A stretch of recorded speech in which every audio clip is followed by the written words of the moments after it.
So good morning, everyone. This is Tom Dwyer at the New York State Department of Public Service. And this conference here is to discuss CDG billing and crediting metrics. I'd like to thank folks for joining today, and we'll jump right into it. Carlene, can we go to the next slide? Before we get started, I just have some procedures for the WebEx. For those that have participated in some of our conferences, our virtual conferences in the past couple of years, will be familiar with this process. All attendees are muted upon entry, and we ask that you use the raise hand function to ask a question or make a comment. You can find that at the bottom right of the screen. It just looks like a little hand. Hit it once to raise your hand and staff will call on you. We ask that you hit it again to lower your hand so that we can keep track of who we've gotten to and who we haven't. For those that are just calling in on the phone, you can dial *3 to raise your hand and we'll call on you then, and also hit *3 again to lower your hand. We ask that you use the Q&A function for technical issues only, and not to use the chat function during the meeting. We aren't going to be checking the chat. Really, I want to encourage folks to, if they have any questions or comments, to do so openly on this forum by raising your hand. And I'll note that the meeting will be recorded and posted on DMM. I'll also note that this presentation, including the ones that are given by some of the stakeholders, will be posted on DMM. And as mentioned, this meeting's recording, and a link to that recording will also be posted in the days following the meeting. Let's go to the next slide, Carlene. So here's our agenda for today. I'm going to start off with a real brief introduction and background as to why we're here today, and then diving into the discussion. I think we'll start with some staff rate case proposals from the current rate cases for Con Edison and NYSEG and RG&E. At which point we'll turn it over to a few of the stakeholders who provided proposals in advance of this meeting. And I have a bullet there for discussion, but I really hope to have a discussion throughout this meeting. So I encourage folks to raise your hand. Whenever you have a question, you don't necessarily need to wait until the end to discuss all the proposals. As questions come up, I'd like to have a discussion and address those. And then at the end, we'll have a brief discussion on kind of the next steps. Though I will note, we did have some questions prior to this meeting just on the process. So I plan to take a minute now just to kind of discuss, or at least present where I see the process going following this meeting. As folks know, in fact, let's go to the next slide while we discuss this point. As folks know, the Commission in September of this year issued its order establishing process regarding CDG billing. And it directed the establishment of a collaborative process with a specific goal of creating billing performance metrics and an associated negative revenue adjustment for CDG billing and crediting performance by the utilities. Following this, conference, I expect, we'll have this initial meeting and likely at least another meeting or potentially a couple more meetings to refine what these metrics would be, including the negative revenue adjustment. And then ultimately a proposal would be filed with the Commission that would be issued for public comment. And then, following that comment period, be provided to the Commission for a decision. And one other point I just did want to make kind of on the scope of our conference here today. As you can see on the slide here, the directive from the Commission was pretty specific. We have our work cut out for us in creating these billing and crediting performance metrics. One of the things I want to try to avoid on today's call is getting into kind of specific billing disputes or looking to resolve specific issues here on this call. I think that the commission recognized that there is a problem. I think the folks here on this call recognize that there is a problem. And instead of sort of rehashing those problems, our marching orders here today are to kind of go forward and develop a solution in the form of these metrics. Now, that's not to say that I think maybe some of the existing problems might inform what metrics need to be in place, or what level of an NRA is tied to those metrics.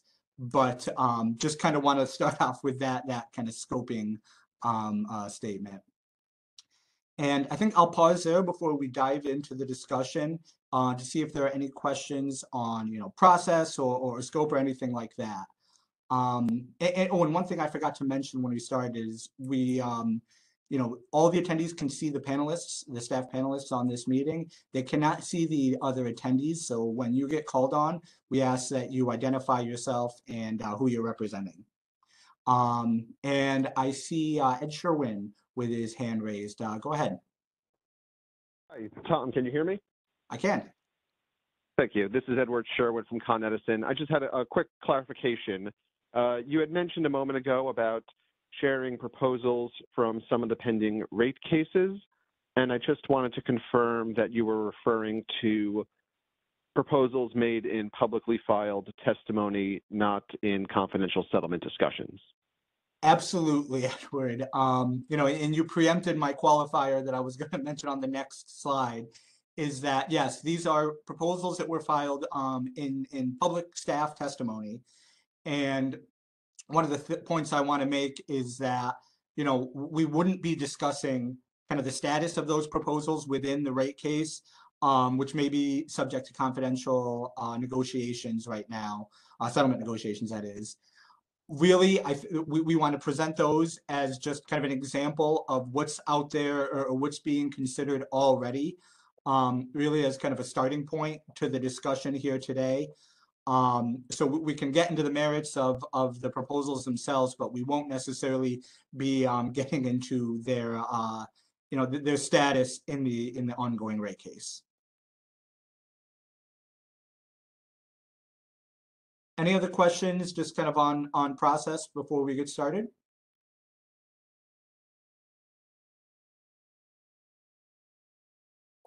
All right, Carlene, let's go ahead and go to the next slide. As I already gave my qualifier as to what we can and can't talk about regarding ongoing rate cases. But at this point, I'll turn it over to Craig Carroll to talk about the what was proposed in the Con Edison rate case. Thanks, Tom. So in the Con Edison rate case, staff proposed a 30% adder for any untimely or inaccurate billing or crediting issue. So for example, if the total base credit was set at 100, then the credit would be increased to 130, where the 30 incremental dollars is assessed as the NRA. The thought was to incent the company to use its planned resources to implement automation as opposed to pay the aggregate per occurrence NRAs that might otherwise be incurred.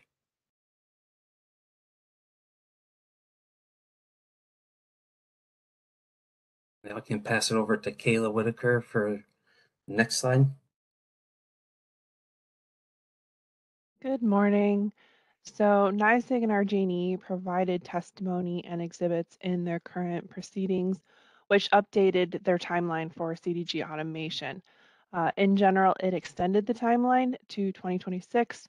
So staff's proposal was to try to mitigate that and incentivize the companies to make further strides in automating their CDG process. So what we did was we created a mechanism which was modeled after other metrics that were already in place at the companies. It would be tied to the annual average percentage of delayed bills. And given that the other metrics had tiers, we also modeled this metric to have a 4-tier structure and resulting NRA per tier. And this was also a 0, 5, and 10 and 15 basis points. So it would shift depending on annual performance. Next slide. Well, before we move off of that slide, actually, let's go back. Greg Collar has a question. Go ahead, Greg. Hi, this is Greg with UIU. I just maybe just set the basis for the discussion. I'm very familiar with it being in the rate case, but maybe for the rest of the stakeholders. And staff just maybe speak briefly to, I guess, the rationale for the mechanism. I mean, is it simply the fact that the credits aren't being applied in a timely manner? There's something more than that I'm missing, or I guess the delayed bills. Is that simply the issue? So for NYSEG and RG&E, we looked into the company's delayed bills, and what we found out was that approximately 29% of all CDG customers that were reported to us were receiving bills within 30 days, while 71% were receiving bills after that. So some customers were receiving bills 3 months or even half a year later. And that was unacceptable to staff. We think that customers should be receiving bills within a timely manner. So that was the basis for this. Um, the companies did provide rebuttal testimony that not all CDG customers are billed on a monthly basis. So I will put that out there. There are CDG customers that are either billed every other month or every 3 months. So that is something to take into account in the future. And a CDG bill currently is on the NYSEG bill, or no? Correct? Could you Well, repeat that? if this service is provided through net crediting, then yes, it would be done on the On a- on the utility bill. Thank you for that. Thank you. That's more clear. Thanks, Tom. And one I'm sorry. So just in that instance, then the customer is getting their utility bill, but just not getting, in NYSEG's case, the CD portion of it for potentially 2 to 3 months. So in some instances. As we understood it, yes. Okay, thank you. That's the same for Con Edison. My understanding is the customers were receiving bills, but the credits themselves were being delayed. Okay. Thank you both. I see Luis with her hand raised. Go ahead, Luis. From Jewel. Kayla, can you just confirm, are you sure that customers were receiving their utility bills and that were lacking credits? That's not my understanding. My understanding is that those customers were not receiving their utility bill, not that it was a bill without credits. Can you just confirm that all for us now or take it back and check? I can go back and double check. This is just Great. based on information that was reported to us from the company in interrogatory responses. So I can double check. Great, that would be super helpful. Thank you. All right. Several hands raised now. Let's go next to Isabel. Oh, I think I unmuted you and you muted yourself back. Go ahead, Isabel. Oh, thank you. Yeah, I was just wondering if you could clarify what the different basis points signal or what they mean. Yep. So each individual utility has a basis point which is contingent upon the revenue requirements. There's an accounting calculation that is used and it shifts year over year. So each utility is going to be different. So I can't speak about what NYSEG and RG&E's basis points are right now because those are being currently negotiated. However, say hypothetically a basis point for combined electric and gas was, we'll say, $100,000. 5 basis points would mean that that would be $100,000 times 5, which would be $500,000. And then it would be on that tier system. So it would go up from there. So it would be 100,000 times 10, 100,000 times 15.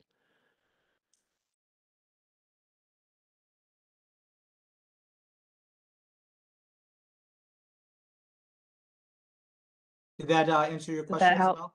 Sorry. Yes, Yes, thank you. Sorry, I muted myself again. Thank you. No problem. Just going through the hands here, let's next go to Aviv from Solar Simplified. And I apologize if I mispronounced your name there. Nothing to apologize, Francis. You pronounced it correctly. Hi, everybody. Aviv from Solar Simplified.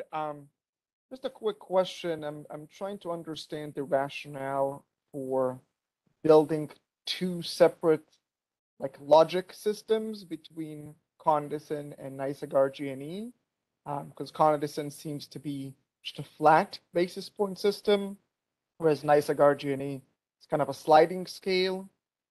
So that's kind of question number one. Then question number two is why does NYSEG GNE stop 70% when we know that they've gotten to places where they were 30% and 40%? So shouldn't the penalty be a full sliding scale and not just a partial one? Thank you. Sure, and I can take that one. Generally speaking, as I mentioned, these were proposals that were made in the rate cases, and we present them here just kind of as context to what's already being considered at other forums.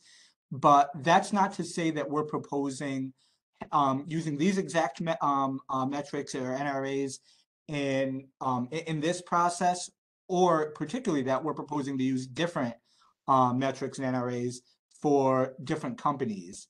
Again, these are two examples. In fact, I think staff in preparing for this meeting came up with kind of an alternative hybrid approach as well. But these again are just examples, and I do expect that ultimately coming forth with a proposal, we may have more than one proposal for what is the best metric or what are the best set of NRAs, but I expect that they would be uniformly applied to all the companies, that we wouldn't have different different processes for different companies. Perfect. Thank you. And on your second question, again, yeah, I think it could be a more, a fuller sliding scale that goes to any, drops down to any level of percentage. Ultimately, this was just kind of provided as an example. But yeah, we're not limited to just going down to 70%, for example. Wonderful. Thank you, Francis. All right, moving right along, let's turn over next to Adam Conway. Let's see, go ahead, Adam. What's the general plan for where these NRAs will get decided? It sounds like there's some proposals pending in the rate case, but we're also talking about them here. Can you just give me a sense of, or some clarity, I guess, on like what venue we should anticipate these being addressed and resolved in? Sure. I expect this to be generically resolved in this proceeding here. That's, not to ignore what's going on in the rate cases, and ultimately, if there were specific proposals that are adopted in the rate cases, I think the collaborative here as well as the commission will have to take notice and address that. But my thinking here is, again, providing these as examples, but not necessarily as our only options here in this forum. And that we'll be kind of deciding this generically here for application to all companies.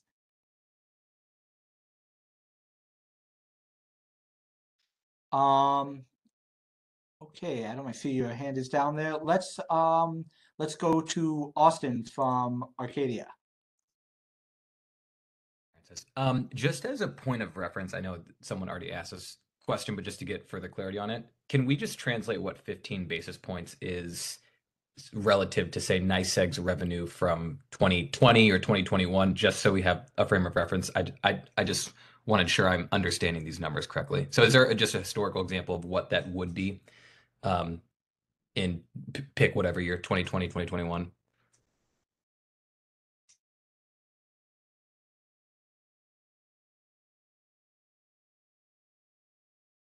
Hi. So,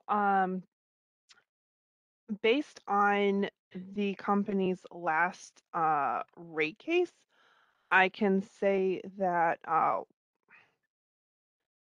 because they do change year over year. So you're asking about the 15 basis points?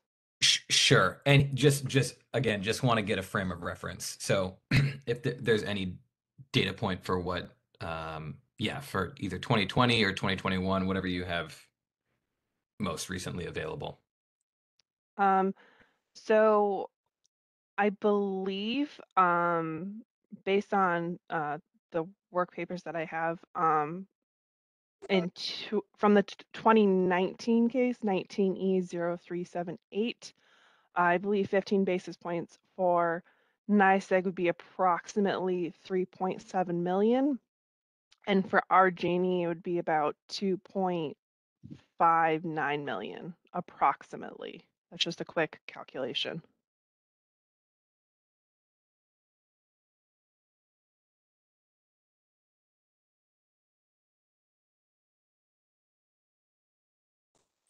Austin, does that answer your question? Yeah, sorry, I muted myself. Thank you so much.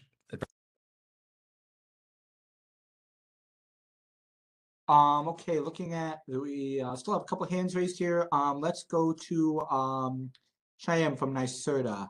Go ahead. Just re-clarify, I think I missed this in this NYSEG specific proposal. What component of the company's revenue the NRA actually applies to? So, in the example, I think Kyla was giving, you mentioned $100,000 that the basis point penalty gets applied to. So what would in that $100,000 that revenue component be associated with? Would it be the company's annual revenue? I presume not.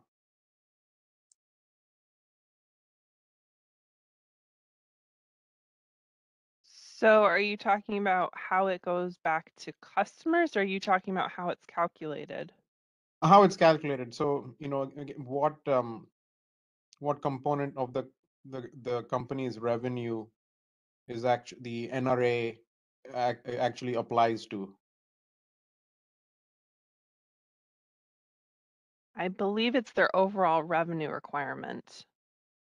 If there's any accounting people on the line, feel free to correct me. I can respond to that. It's Marco Padula. You want, Taylor? Yes, please. So every utility has what's called a rate base in which they earn a rate of return on. And that's what this component is. It's based on their rate base on which they are receiving a rate of return. And this is saying we're going to capture a component of that for the benefit of all customers if these performance mechanisms are not achieved. Does that help? Thank you, Marco. Does that help? Yes. Jim? Yes, thank you.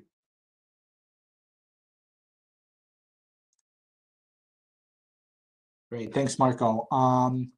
We also, let's see, let's go next to Julie Rice. Hi, thank you. If I'm understanding this correctly, how you're measuring, this looks like it's measured based on lateness of CDG customers' bills. But I see instances where you can have a bill that's issued on a timely basis, but the credits are not calculated correctly, or the credits are all applied to the satellite bank and not to the customer's bills. Are those addressed in this proposal? And because those are meaningful metrics, I think, for the customer's benefit and for the purposes of the program itself. Yeah, Julie, you raised a really great point. And this proposal is, as you can see, focused on kind of timeliness. But as the commission's order kind of laid out, it's really, there's kind of two issues associated with CDG billing that need to be addressed, and it's timeliness and accuracy. Yeah. And Tom, if you go to the previous slide, you'll see that the Con Ed proposal was based on either untimely or inaccurate. Yeah, Carlene, do you want to go back one? Just, yeah. But Julie, again, I want to know, you do raise a good point. Again, these proposals really just meant to start the discussion here, not that they're fully, ready to go to the commission in this forum. I do think we have, some thinking to do around these proposals and the others that we're going to hear about a little later. But you really put it in good context where I think it's not just timeliness, it's accuracy. And both of those things, in my mind, need to have a metric associated with them.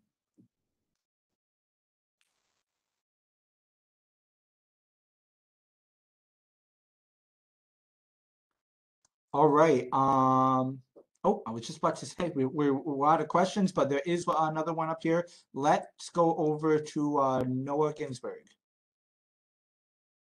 Good morning. This is Noah Ginsburg from Solar One, a nonprofit in New York City that works on affordable housing and low-income community solar projects. And just one comment that I wanted to make about both of these utility proposals is that they don't seem to differentiate between an instance where credits are applied 30 days late and instances where credits are applied a full year late. And we have many projects for which credits are a full year late. And we think that it might make sense for the adder to the value of the credits or the NRA to increase as time goes on, because that's where the impact to those subscribers and to those developers is most severe. Thank you. Thank you, Noah.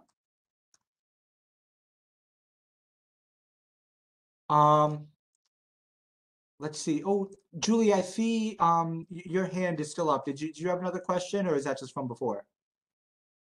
No, I actually just wanted to clarify. I mean, we talked about timing and accuracy, but there's a third scenario that I don't want to gloss over, and that's where the credits are applied to the satellite bank, but not their bill.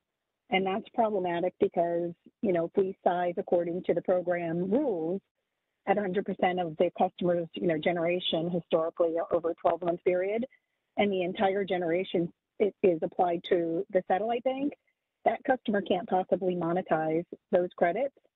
And that's really, it would be theoretically accurate, right? They theoretically could get a bill, but there's this other issue of, applying the entire credit to the satellite bank rather than to the bill. Yeah, absolutely. To me, in thinking about that, that does that is an accuracy issue because while it may match the customer's generation, under most constructs, particularly for net crediting, they shouldn't be applying the full amount to the customer's bill. It should be done with that discount rate, with a portion of it going to the developer for their subscription fee. So, that is obviously, it's an issue that we've seen and something that we want to address in these metrics. I do think that does fall into accuracy. But your point is well taken, not something to lose sight of.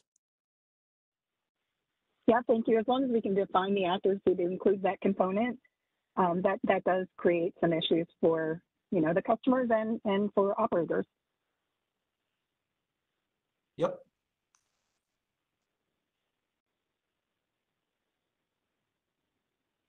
Okay, so let's see here. Oh, and Julie, I'm just sorry. Who do you represent? Oh, you're not on there anymore, so I can't see you to unmute you. All right, well, we can come back to Julie later.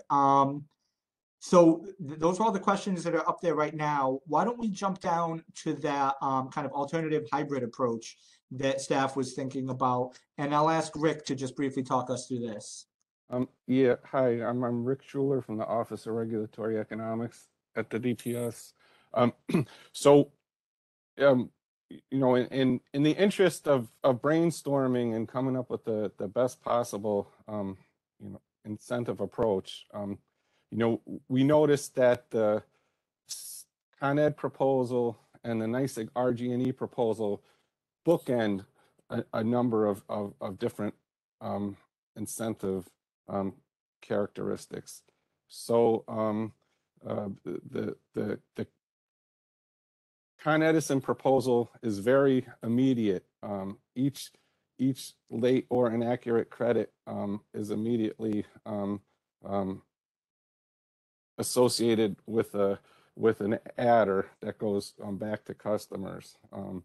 But on the other hand, that's very difficult to administer. The NYSEG RG&E is based on performance over an entire year, and that has it's much easier to administer, but it has the property of really bad performance in a month or two could be offset by good performance in other months. And if we're really concerned about the limited bad performance, that could be very damaging. That type of approach could be watered down. So we just wanted to throw out that there could be other alternatives somewhere in the middle. For instance, a monthly mechanism could be developed, and what's on the screen is purely hypothetical. Instead of being based on basis points, but basis points really can be translated to dollars. We put dollars in the example, and if the bills are greater than 30 days old, if a certain percentage, maybe it would have been better to have said 10% instead of 70% to be more consistent with the previous NYSEG slide. You would pay X $1,000, and the X $1,000 would the reason why basis points are nice is they easily scale between utilities. A utility that's got a much smaller rate base has a lower dollar amount associated with its basis points, and you could tier them up. This kind of tiering isn't that super defined sliding scale that you get with the per occurrence penalties. Those scale up depending upon how many late or inaccurate bills there are. Another problem with the tiers is that the tier could be capped at a certain level, and then there's no incentive to improve beyond that. And then another thing we wanted to point out is that both of the previous proposals were based on our view of how much it would take in terms of a penalty amount for the company to desire not to incur the penalty and fix its billing performance. Another way of looking at it could be, what's the harm to the actual consumers, and is the penalty size sufficiently to compensate that consumer for whatever harm it incurred from receiving a late or inaccurate bill. So this is really food for thought. This is a collaborative process, and we wanted to show that we're open to other ideas. And we also heard folks in terms of it's kind of hard to do everything in one metric, late and inaccurate. We'll note that kind of penalties that we've illustrated thus far can only be assessed when the bill is actually issued to a customer. There could be a backlog of yet to be issued bills, and that could be or yet to be credited bills, and that could be a problem if the backlog is growing. And then somebody brought up a good point. These are all a percentage of greater than a certain amount, either inaccurate or old. The average time of delay, or the maximum time of delay, those might be useful metrics to place an incentive on as well. Yeah, Rick, you raise a good point that I wanted to know on a couple of these NRAs dealing with timeliness. And it seems that a lot of them are focused on when the bill is actually issued, which is important. I mean, it's, you know, we'll know if the bill was issued late, but it doesn't necessarily capture bills yet to be issued that may be just as late. So you know, that's something that I think what we would need to consider kind of in parallel or adding on to these types of proposals is, you know, not just focusing on when the bills are issued, but focusing on any potential backlog of bills yet to be issued. I see Brad Tito with his hand raised. Go ahead, Brad. Yeah, Brad Tito with Power Market. It does seem hard, right, to figure this out. But I just, you know, what I'm hearing is that there are multiple criteria, and that would include like late, the percentage that are old, the extent of lateness. You know, somebody mentioned, you know, well, you know, if it's a year old, that's much worse than just being late by a month.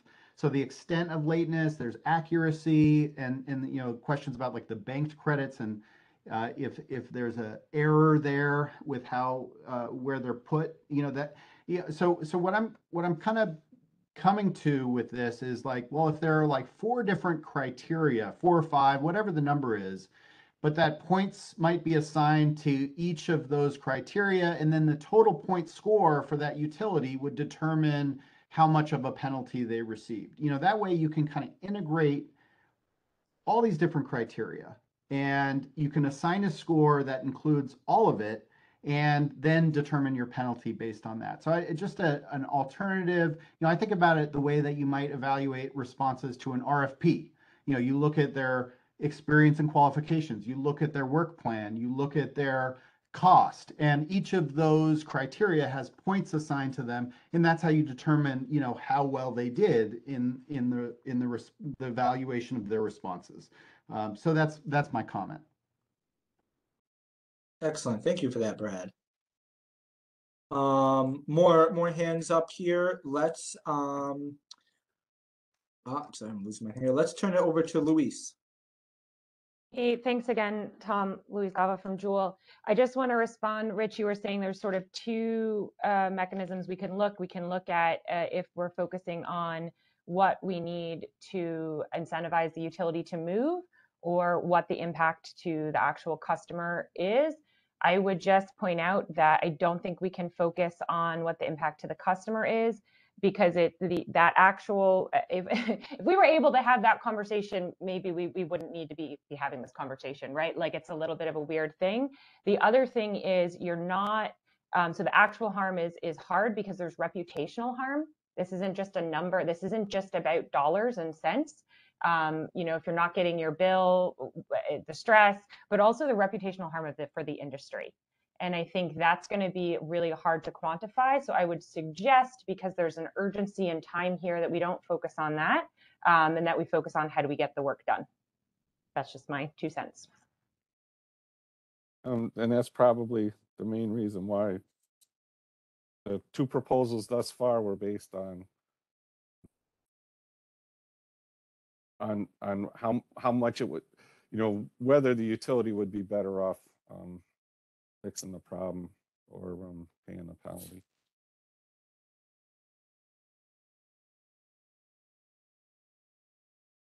Thanks, Luis and Rick.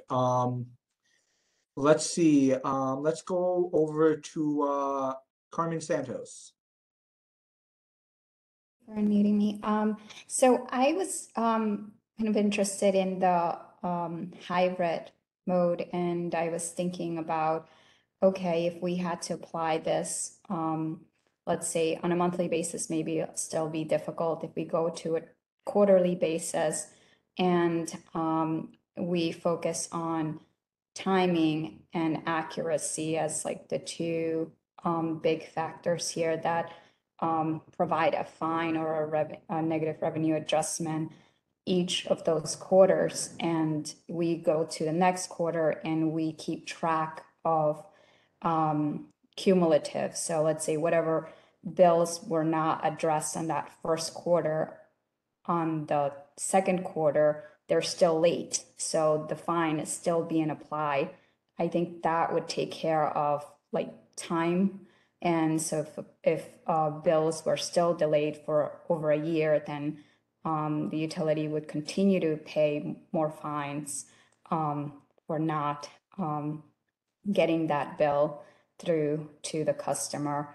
And then if there was the accuracy component being applied every quarter, then you're basically still causing the utility to act on that. I guess I just wanted to share that. Thank you. I appreciate the feedback, Carmen. And can you just let us know who you represent? Sustainable Westchester and Westchester County. Awesome, thank you. And I'll just follow up on an earlier item. I had asked Julie who she was with, and she sent me a message. Julie Rice is with NextEra Energy. All right, so going back to our list of questions here, let's go next to Noah. Thank you. Noah again with Solar One. Both of these proposals reference days old or days late. And something that I think is really important for us to do is establish what on time means. My general expectation is I get and pay a utility bill every month. I think that CDG host statements should be issued every month and CDG credit should be applied every month. But I'm not sure if that's a universally agreed upon standard of what on time means. So I would just encourage us to clarify what on time means as we develop these metrics.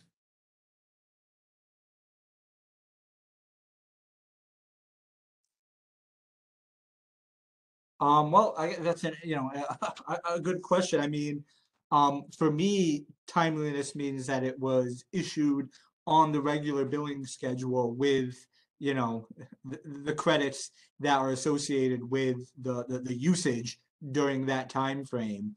But maybe that's too simplified a way to look at this. I'll pause and see if others have any thoughts.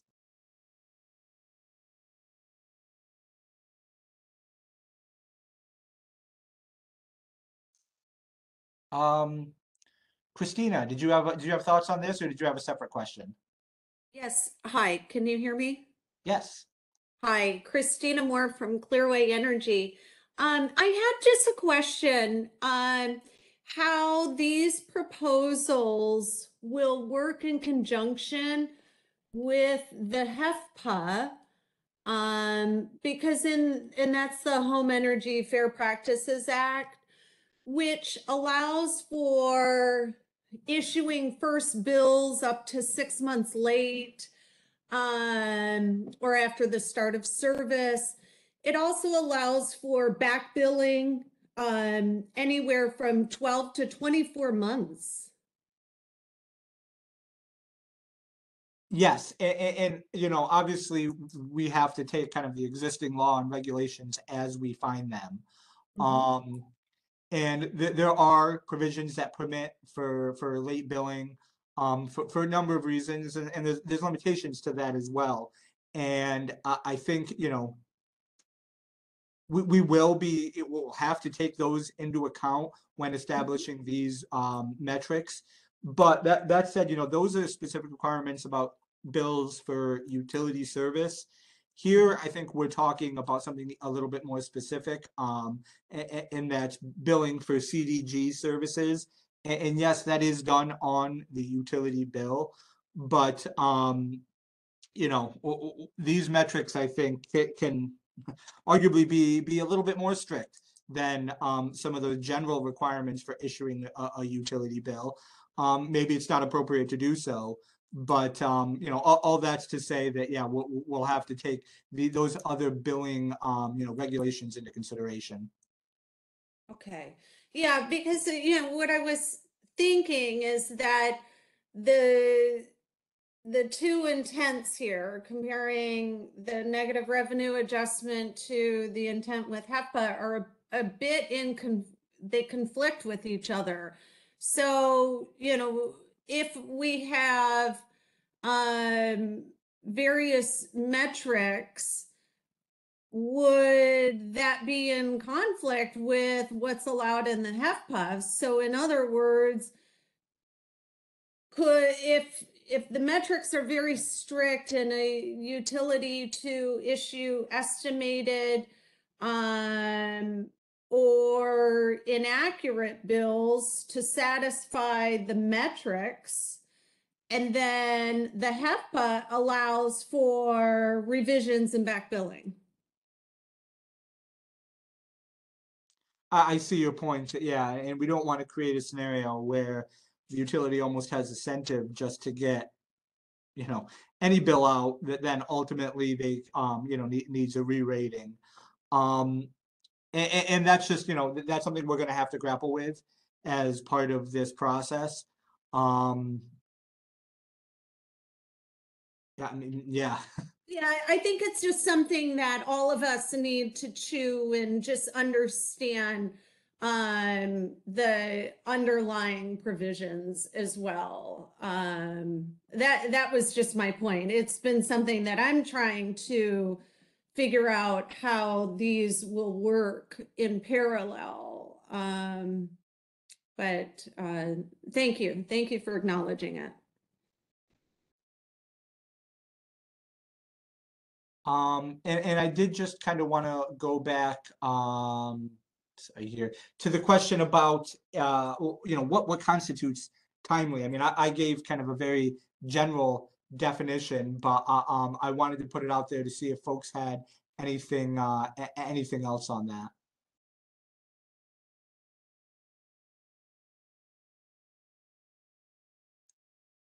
Yeah, go ahead, Noah. Yeah, thanks for that, Francis. I mean, I'll just say that I agree with your definition and expectation that host statements and CDG credits should be generated and applied on a monthly basis. And I appreciate that there's some intricacies, but I do think that being a standard, a monthly cadence, just like bills, would be really helpful and would potentially address some of the other concerns that were raised relating to CDG credits being over allocated, where a customer doesn't get credits for several months and then gets a dump of credits that can't even really offset their bill because their monthly bill isn't that high. Right. Thank you. Let's see. We have Leo from Sustainable Westchester. Go ahead, Leo. This is Leo. I have a couple of questions. So with regard to the two different billing negative revenue adjustment proposals, we have the Con Edison, which is a straight percentage adder. The statement was made earlier that would be difficult to administer, and I'm curious why that would be difficult to administer. And the second point I want to make is, where did the negative revenue adjustment dollars go after they're collected from the utilities?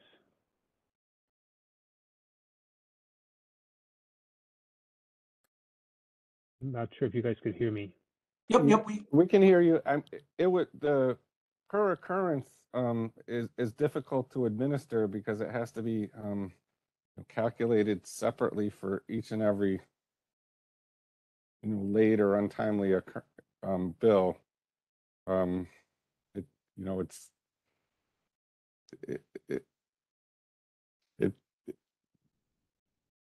would involve a lot more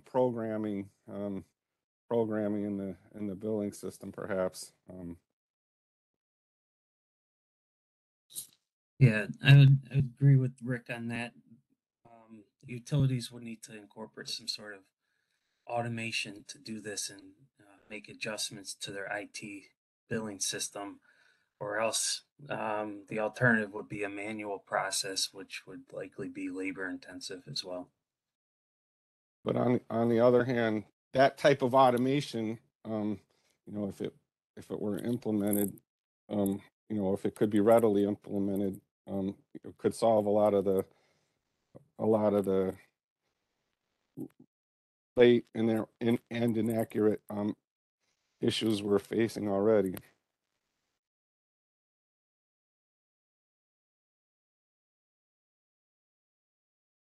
Thank you, Craig and Rick. Let's see, let's go Tom? back.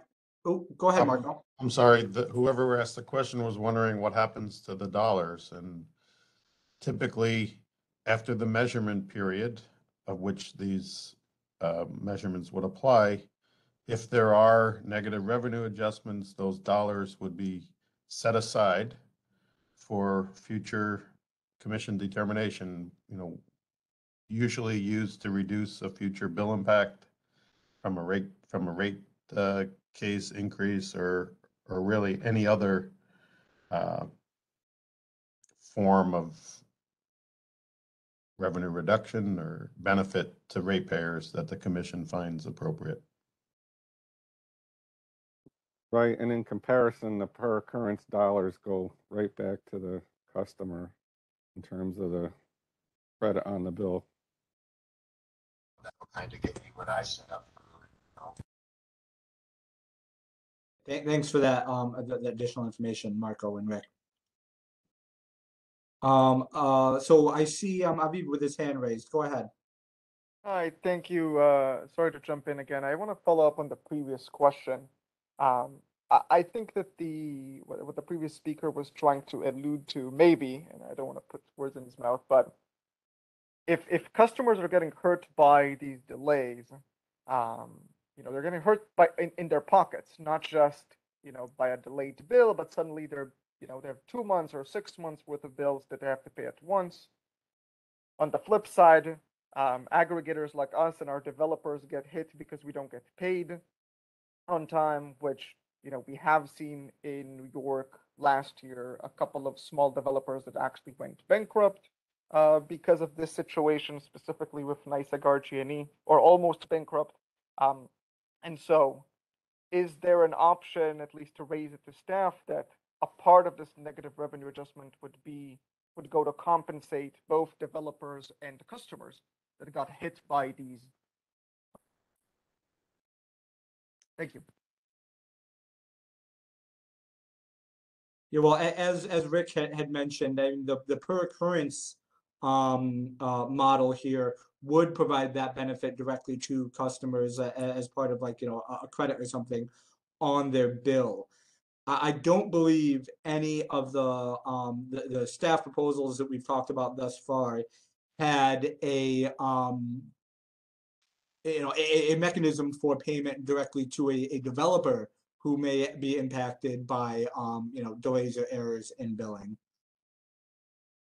So just as a quick suggestion to that, Francis, and thank you for explaining, if the adjustment to the customer would be in the form of credits, just additional credits, then the developer would get their portion of the credits as if this were credits that got generated and not necessarily credits that got created because of a penalty. Just throwing it out there, but maybe there are other solutions. I think, though, we don't want our developers to get hit because that could easily hinder the expansion of the program moving forward. Yep, understood. Thank you.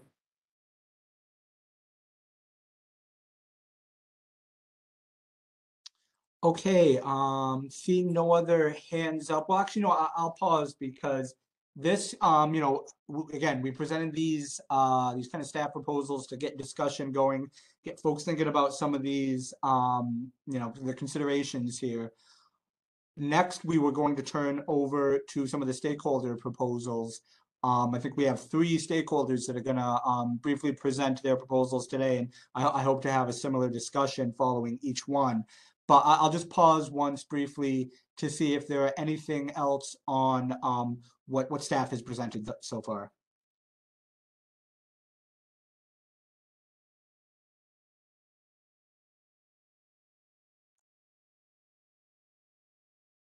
All right, seeing nothing, we can jump down a few slides to the one that says stakeholder proposals right here. I think we'll start with the proposal by the City of New York. I'm not sure if it was Adam or someone else who was going to present this, but whoever intended to walk through the slides for the city of New York, you could please raise your hand.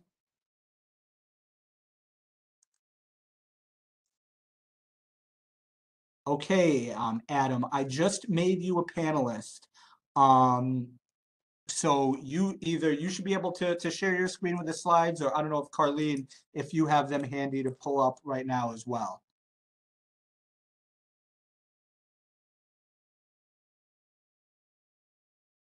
Yeah, thanks, Tom. This is Adam. Let me know. I don't have them up in front of me right now, but I can pull them up if need be. Yeah, I think. I can do either. I can. Yeah, why don't you go ahead and pull it up, Carlene, if you've got them handy there. Okay. And I'll just start. So Adam Conway from Couch White, we represent New York City. We submitted sort of like an informal set of proposals to staff in advance of the conference. That's going to be reflected and discussed on the presentation here. I think what you'll see is that the proposal sort of like largely mirrors what staff had presented. You know, originally this is kind of like our initial thinking of what a couple of metrics might look like. We've been listening today. I think we understand some of the concerns and we'll admit that the proposals maybe don't fully hit on or address some of the nuances that have been raised here. But, you know, just want to kind of like acknowledge that at the outset.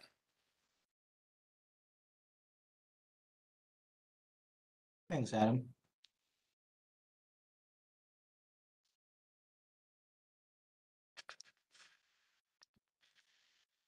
Carlene, any luck pulling up those slides? Yeah.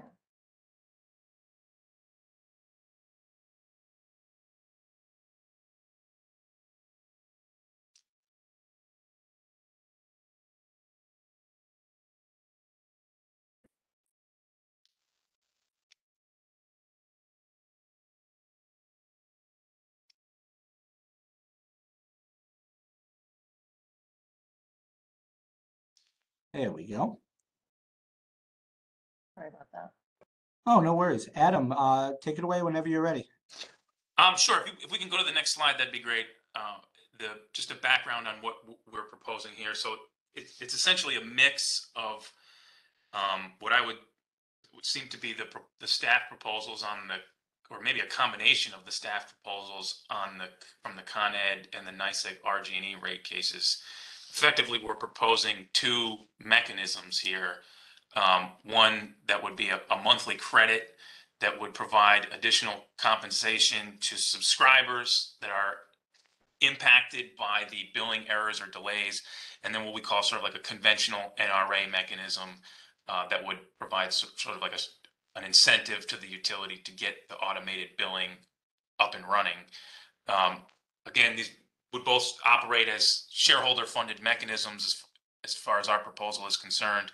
And the idea here is to try to have these work in tandem with the notion that we want to have sort of like a negative incentive or a penalty mechanism to hold the utility to account for sort of like delays in getting the crediting automated and for errors in the billing, while at the same time recognizing that it's ultimately the subscribers of the projects that are harmed by these delays, and so try to provide some sort of mechanism that works in tandem to ensure that those customers that are negatively impacted are held harmless.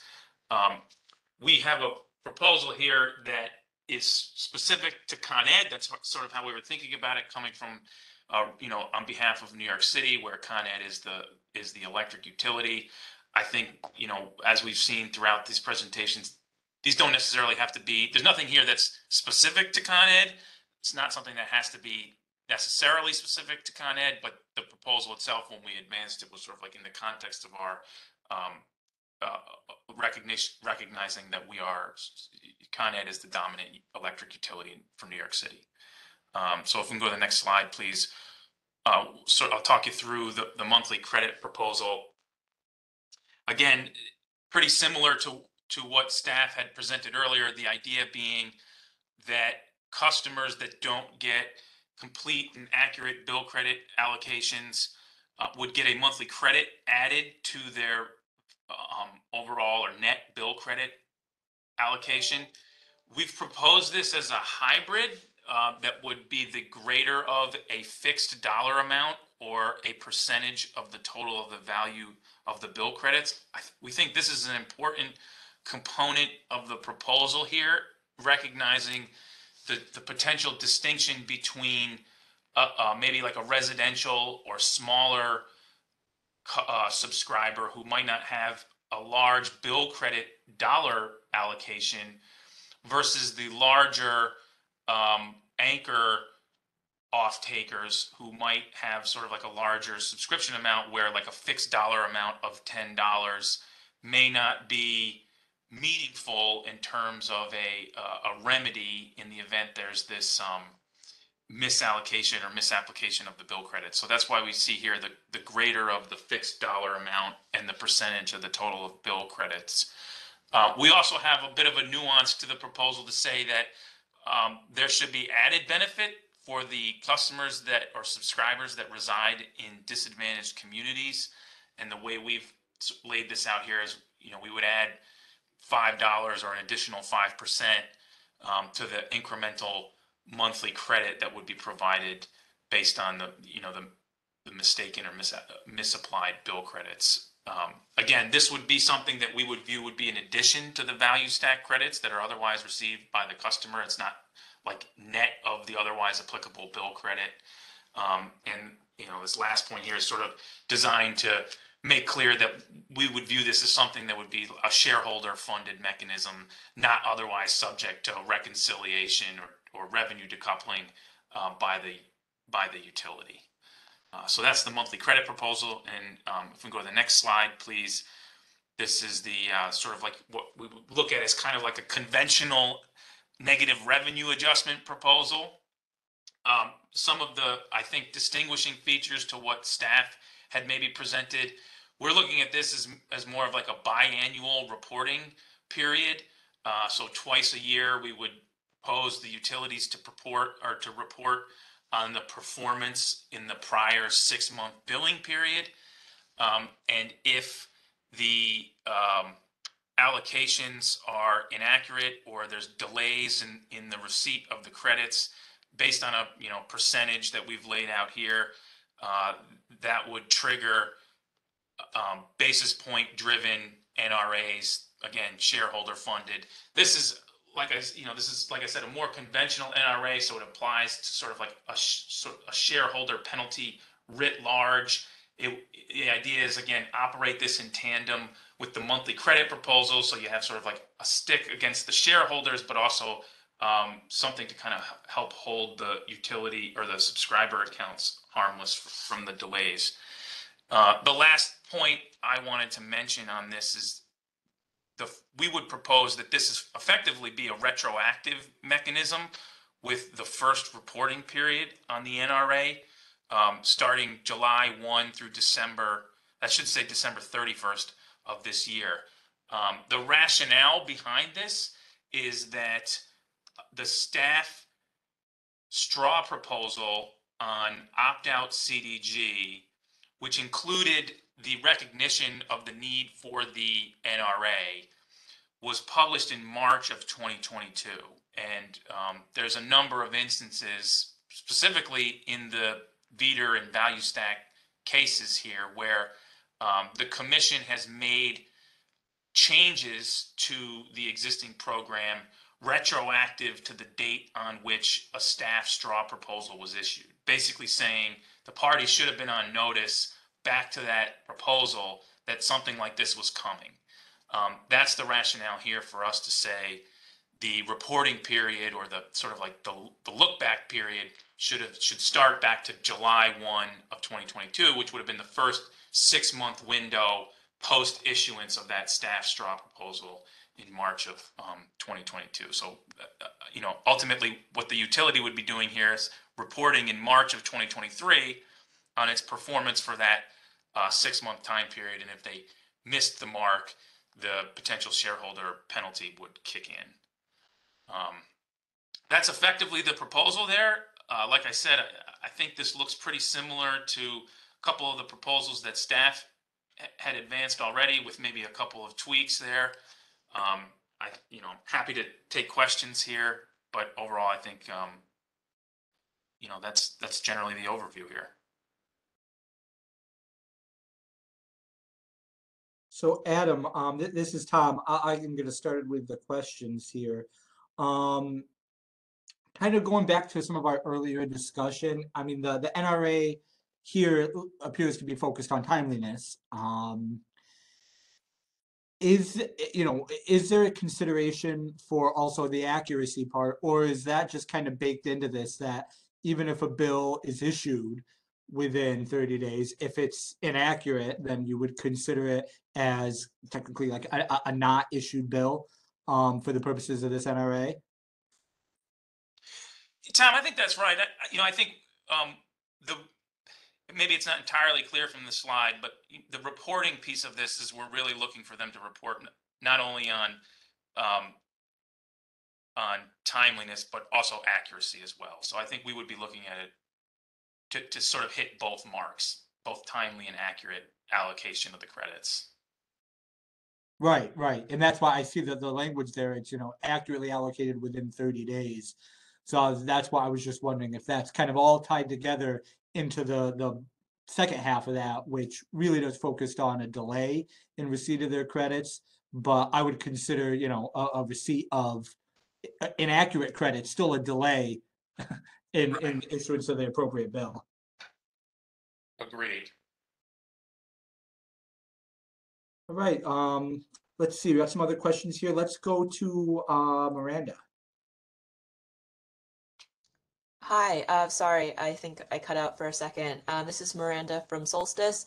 I was wondering how you define disadvantaged communities, or how this would define disadvantaged communities, and how that could be scaled to other utilities and other like service areas. Yes. So I don't know if we put a specific definition into the proposal itself, but I think the way we would be thinking about this is however that definition is being defined through the Climate Action Council or through the working groups that are happening there. And my understanding is that there is sort of like a tentative or initial definition of where the disadvantaged communities are, and I think we would sort of look to rely on that rather than creating our own definition.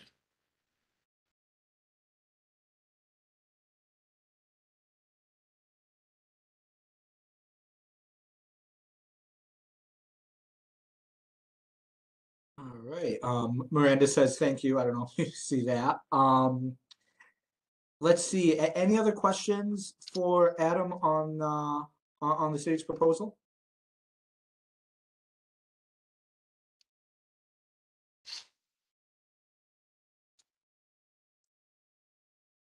All right. I see Austin from Arcadia. Go ahead, Austin. Thank you. Thanks for this, Adam. So just curious on the kind of remedial credit back to the customer, would that also be predicated on this 6-month reporting period? I guess another way to phrase that is if a customer is receiving inaccurate credits or misallocated credits, are they not going to see the remedial credit that you mentioned earlier in the proposal until 6 months at the minimum, 6 months after, just based on the kind of reporting structure here? Or is that a separate timeline that I missed on that? Yeah, that would not be our proposal. I think we have different kind of time frames. The 6-month window would be specific to the NRA proposal under our proposal here. Our view is that the monthly credit piece of it should happen immediately. Okay. So, but as far as the reporting of that goes, the transparency of whether those projects or whether those customers are getting delayed credits or miscredited, that would not be public from a reporting perspective except on the 6-month cadence. But the expectation would still be that utilities would be tracking that and would be able to allocate the remedial credits on a monthly basis. if in fact they are not meeting these performance standards? That's right. Yeah, I think that's right. Okay, got you. Just wanted to clarify that. Thank you. Thanks for the feedback. Not seeing any other questions right now. Last call, any other questions on, oh, okay, people coming in quick. Let's go to Isabel. Hey, thanks.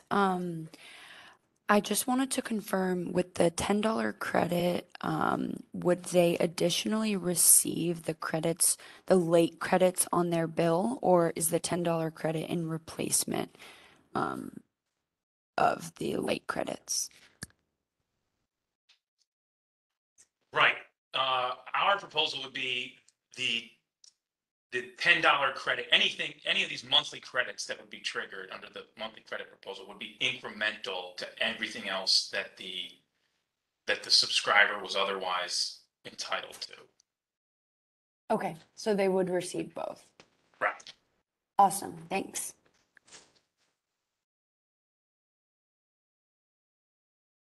All right. Any other questions for Adam before we move on to our next presentation? Yeah, let's go to Steve.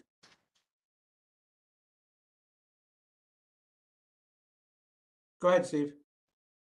Hello, everyone. I have one more question about if there's a delay in the crediting mechanism, like we're talking about here, and there's a, call it 1, 2, or 3 basis points NRA. What happens if a customer cancels due to challenges with the utility? What happens with those, basis points?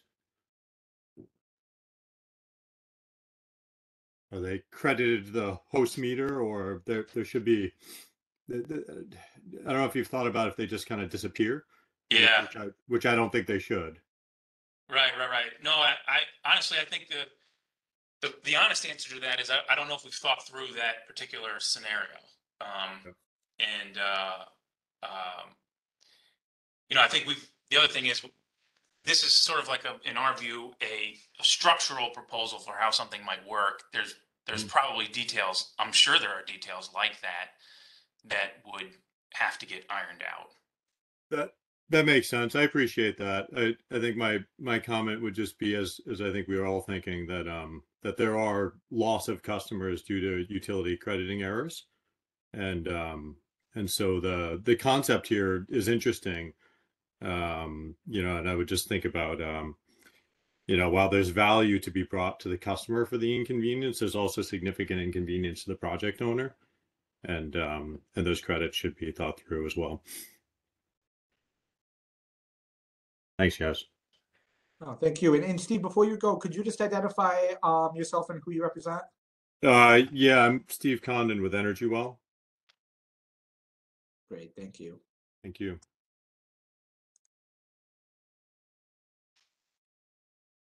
Okay, anything else on the city's proposal?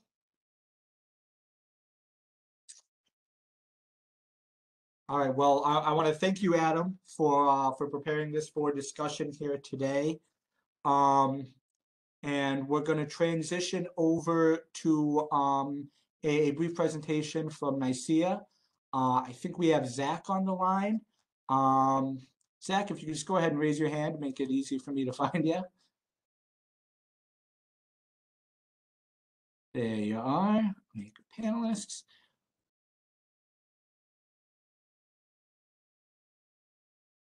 Oh, I just unmuted you. Okay, go ahead and unmute yourself, Zach. I think we were just working against each other. Yeah, that was fun. Thanks, Tom. Yeah, Zach Dufresne, Executive Director of NYSEA. And I expect I should share my own slides here to get in the presentation view here. I'm sorry.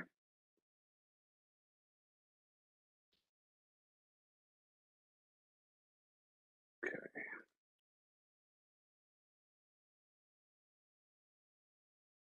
Are you seeing title slide there, Tom?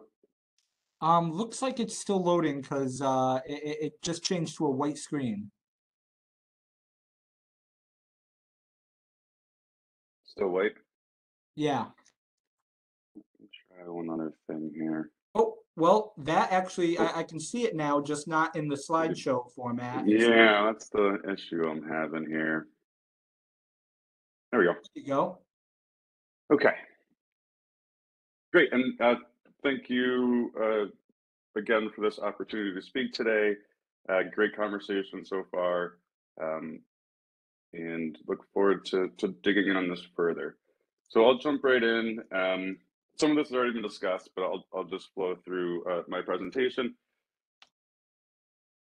Let's see, should do it. Okay. Quickly speak to who NICEA is. You know, the impetus for what we're doing here today. Quick thoughts on the stakeholder process. I've laid out a number of performance metrics for consideration, and have some thoughts on specific to the NRAs once we get there, but did think it was a bit premature at this time to put any solid numbers out there on specific NRAs. So for folks who are not familiar, NICEA represents the distributed solar industry here in New York. This includes community solar developers and providers. So, you know, we've been close to this issue. We've been an active participant in the billing and crediting working group over the past couple of years, along with industry colleagues, and very much appreciate, you know, the active engagement of DPS staff and NYSERDA staff regarding these ongoing challenges. But you know, as we know, progress has been painstakingly slow. And just, you know, got to speak to the real world impact that this is having on folks. You know, just to briefly touch on that. And this has been a particularly painful problem to watch unfold. The stories that are coming through from customers are difficult to hear. The exasperation of these customers, along with the CDG providers, you know, who have promised these savings. They're ready and willing to provide these savings to customers. And, you know, it's all really coming to a head and boiling over here. So again, really appreciative of this. We're talking about tens of thousands of customers that are impacted by this. And from my understanding, you know, we're talking about larger customers awaiting, in some cases, tens of thousands of dollars in credits, co-ops, folks serving low-income communities, small businesses that are relying on these savings to combat price inflation and utility rate increases. So, you know, even though these issues seem to be operational in nature, the resolution does seem to always be on the horizon. And so I think that's something that should also be addressed through this process. And really, you know, as alluded to before, this really is not just an issue for those who have already signed up for community solar, but for the future of the community solar program at large here in New York. You know, for instance, ask your neighbor if you should sign up for a CDG project or not. And you can bet if they've been through the ringer here, they might not recommend it. So not only are those signed up not getting savings, now their neighbors missing out too. So, you know, all because we can't count on some utilities to issue these credits, though we can count on them to issue their bills. So if savings aren't being remitted due to technical delays at the utilities, this is a huge problem for the program at large and its participants. And, you know, one more point on this, it's a bit of a tragedy here because we just became recently the #1 state in the country for community solar. And we really need to honor that progress and the promise of this program. So thank you again for the opportunity. Clearly an established impetus for robust and impactful negative revenue adjustments here. So I hope we trend that way.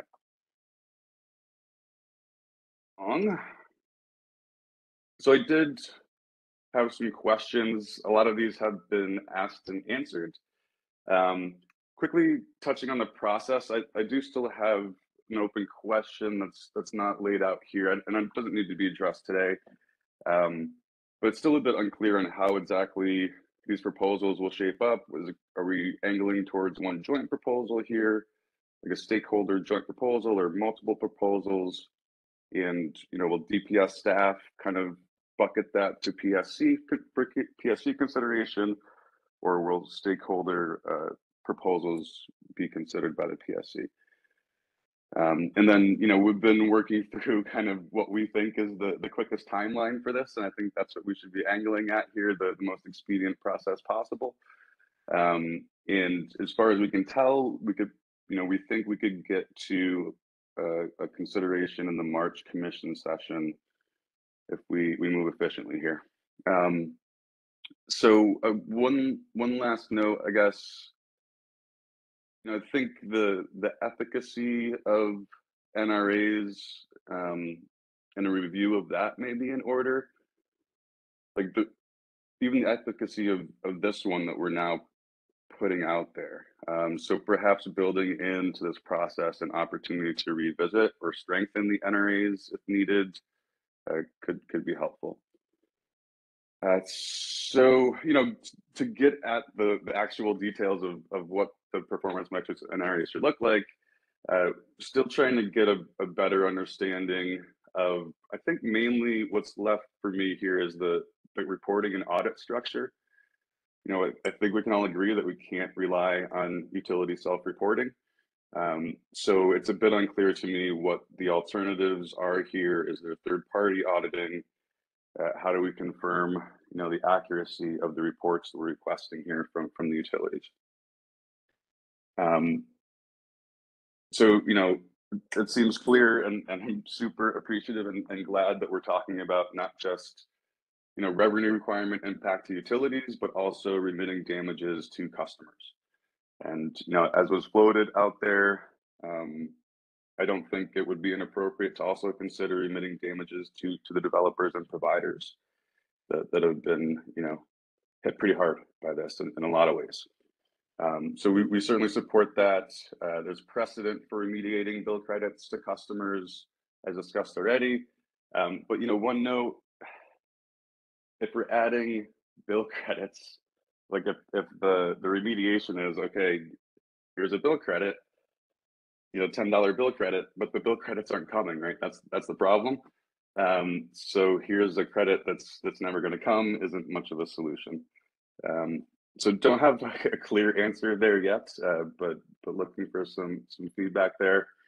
And then, I think, along with what was shared on the current proposals, it would be helpful, again, if there are NRAs out there, as we've seen through rate cases in previous years, and getting a better understanding of the effectiveness of those, even if we're just looking at the outcome, was there an effective outcome, would be helpful.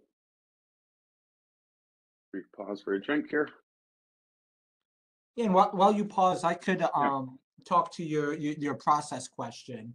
Great. The commission's order really it directed us to hold this conference, which I expect will probably need at least 2 meetings to kind of flesh out a proposal. But the end goal here is a proposal that we can file in DMM for commission consideration, issued for public comment and all that.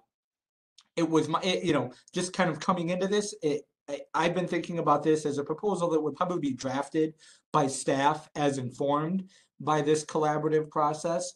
But that's not necessarily set in stone. If folks have participated in our EAP working group process, you'll know we've issued several reports from that working group where staff might be the lead drafter, but parties will write certain components or provide comments or recommendations right within the report. And I'm open to trying to see how best the collaboration will work in this in this format. On your question about is it multiple proposals, ultimately I think having one well thought out proposal that, again, it's still going to be subject to public comment and maybe tweaked by the commission in response to those comments. Is probably the best way to kind of get a kind of quick solution, I guess, from the commission. But that's not to say that everyone here is going to agree on everything, or that it might not make sense to provide optionality to the commission. So all that say, it's not necessarily set in stone yet, but to the extent we can kind of come to agreement on kind of structures or things like that, I think that'll go a long way developing a reasonable proposal that can be adopted by the commission in a reasonable time frame. Got it. Yeah, it all sounds good. Appreciate that. Cool. All right, so moving right along here, do have some initial suggestions for performance metrics. These actually came from our friends at CCSA, which NICEA helped develop as well. These are filed in the same proceeding here in response to the initial DPS staff proposal. So these, have already been out there in the world. We've got them bucketed into a few different buckets. There's another slide here as well. I'm not going to speak to each of these. I'll allow you folks to read at your leisure here. And then I'll just say perhaps that, my developers certainly can speak to these better than I can. I know there's a few of them on the line. So if there are questions about these, I'd love for folks to speak up and talk about kind of, the real world impact and the struggles that this is causing and how best to fix it. So, the buckets we've got here are customer service, and then kind of the application process too. As we understand, there's a lot of issues going on there too with the enrollment and allocation. And we'll jump to the next slide here. The real statistics of how many days late and that kind of thing.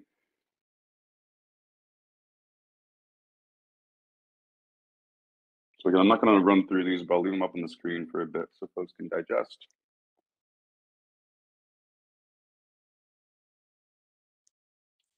And just while folks are reading this, Zach, so these are all kind of like categories that a metric could be built around.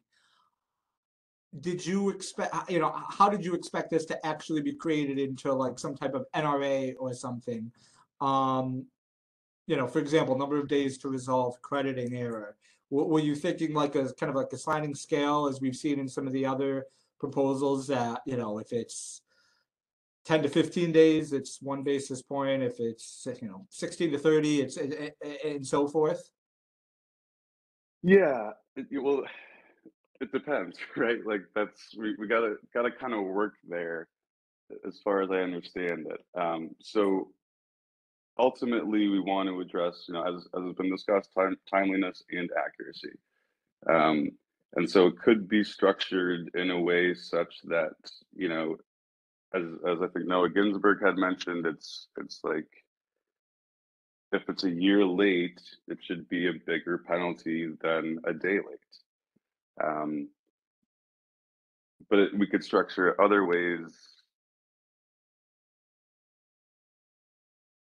where it's so percentage and length should probably be built in there.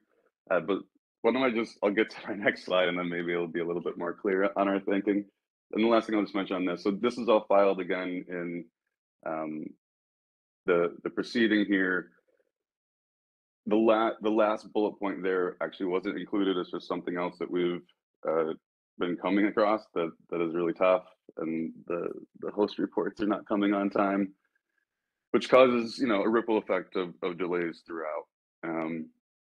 So I think that these are ideally replicable, standardized, and so this kind of addresses your question too, Tom. Like, but maybe we should consider some specific utility-specific metrics, if and when appropriate, depending on their systems, whether it's percentage or number of days, might be more appropriate one way or the other, depending on the systems of each utilities. So industry has been working hard at this for a long time through the billing and crediting working group, and we're just shifting our attention here to dig in on more specific metrics. So we'll certainly come back with what we think, but also think that some data points would be helpful, right? So I'll get to that in a moment. But essentially, clear and timely communication is another issue with both the customer and with the CDG hosts. It's critical to the ongoing success of CDG in New York. And so, would like for the utilities to clearly articulate the issue to the customer and provide a schedule for resolution to the customer. So some of that kind of stuff seems a little bit outside of the scope of an NRA, but is certainly still important. And perhaps, taking those up in another venue makes sense, or taking them up here. So in terms of, the reporting for these metrics, again, the questions about the process for that and the auditing. I know commission, or I think staff loaded quarterly, and commission said, let's talk about it. NYC proposed biannually. We're leaning more towards like monthly is probably more appropriate. These are monthly bill credits. NRAs should probably be predicated on that time basis, on the customer's behalf. But there may be alternatives to, clever ways to kind of skirt around that and still issue customers timely remediation. So one more thing to mention here, and then we'll move on to the next slide, is the inconsistency of those reports. Looking back through the notes of the CDG billing and crediting working group process, you can kind of follow one utility through since, last December. There's clear obfuscation happening here. It's very evident. And so as much as they've now filed new implementation plans with new promises and timelines, I think perhaps an NRA on these implementation plans may be appropriate. Both in terms of, if you look at the numbers, the scope of impact, the number of affected customers, the resolution timelines that have been promised and expected, it's all over the place. So that's a tough, it would, I think, certainly need to be utility specific for this one. And really, I'm not sure it would even be necessary if the NRA was, appropriately structured, with robust and enough penalties. So anyway, speaking to the NRAs themselves, again, a little premature. Go ahead, yeah, please. Sorry to jump in. This is Craig from DPS. Can you just go back 2 slides now? I can just comment on the complaint. One more, yeah.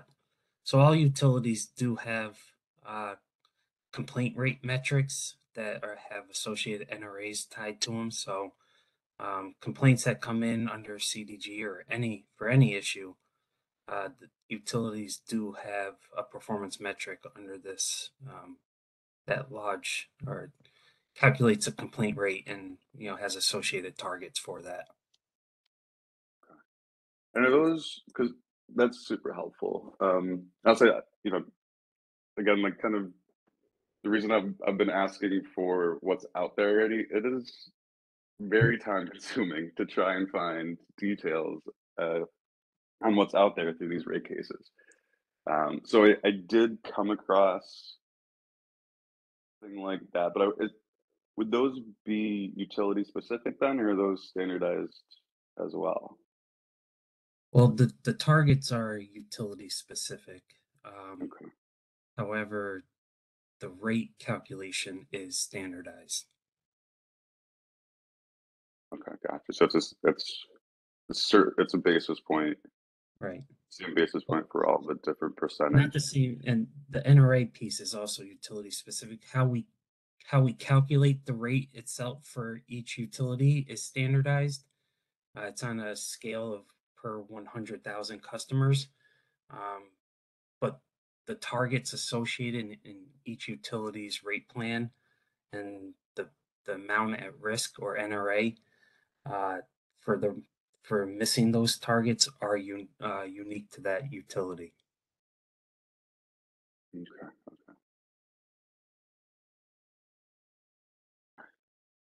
Sorry, I'm trying not to think about that too hard. I can keep going here. Super helpful. Okay. Sorry, go ahead. Okay.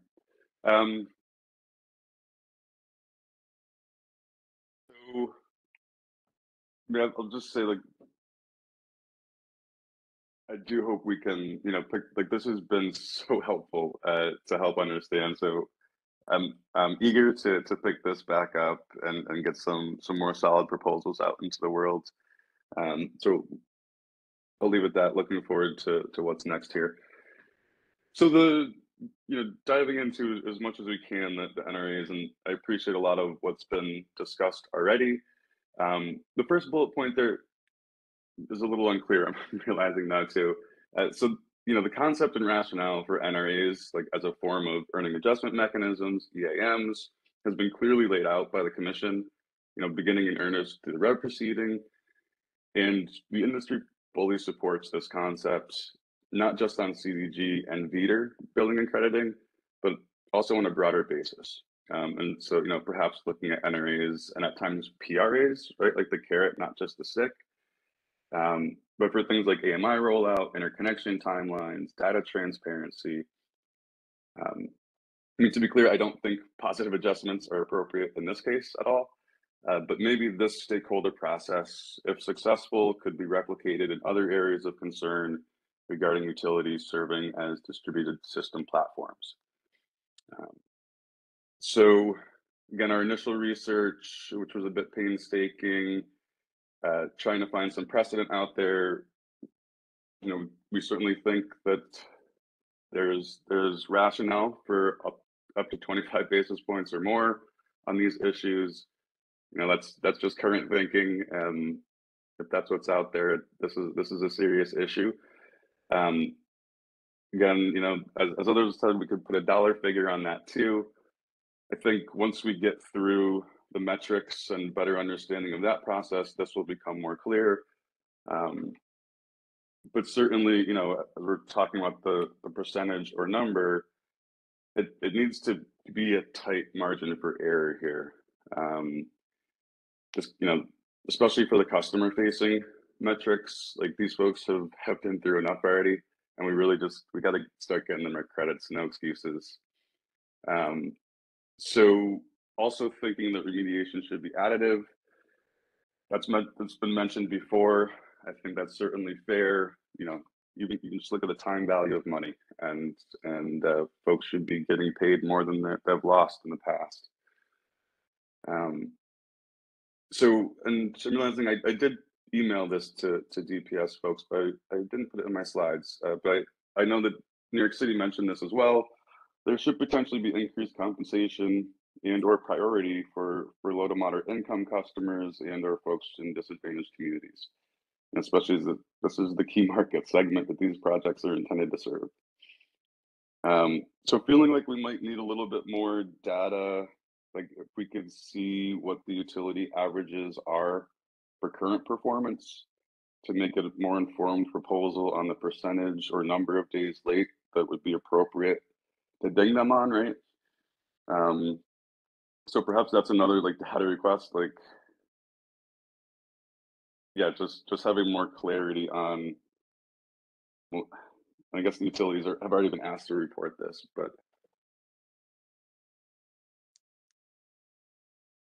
whether or not we can believe those. Sorry, thinking out loud here. So yeah, but bottom line, I think there'll be a mix of percent error or number of days depending on the metric, and that's potentially once we get metrics going, dig in there. Once we've got those set, then you look to the penalty structure. That'll also be considered together. Agree with New York City that these penalties should be rightfully retroactive. Again, look at the notes of the CDG working group. I think it's fair that that be addressed through this process. And ultimately, what we're working towards here, the concept of NRAs and EAMs, they're focused on outcomes, right? And I think as been discussed, the outcomes here are pretty simple. Utilities provide accurate and timely credits. The system just should work, and customers should be made whole. I'll throw one more idea out there that's coming to me during this, and then I'll leave it open for questions. We're talking about a tarnishing of the CDG brand, and perhaps one outcome should be an untarnishing of the CDG brand, if you will. And the cost and effort for that, that monumental task and getting harder and harder task should likely be placed largely on the utilities who are responsible for those damages. So something else to consider. I'll stop there. Again, thank you so much for the time today, the opportunity, and for the state's efforts on this critical issue. Thanks. Thank you, Zach. You want to do a quick time check? We got about 15 minutes left of our scheduled time, but we did have one more presentation. So, just may go a few minutes over today just so we can get, everyone the opportunity to speak and ask questions. Before we move on, I do want to open it up again to see if there are any questions for Zach and what Nicaea presented here today.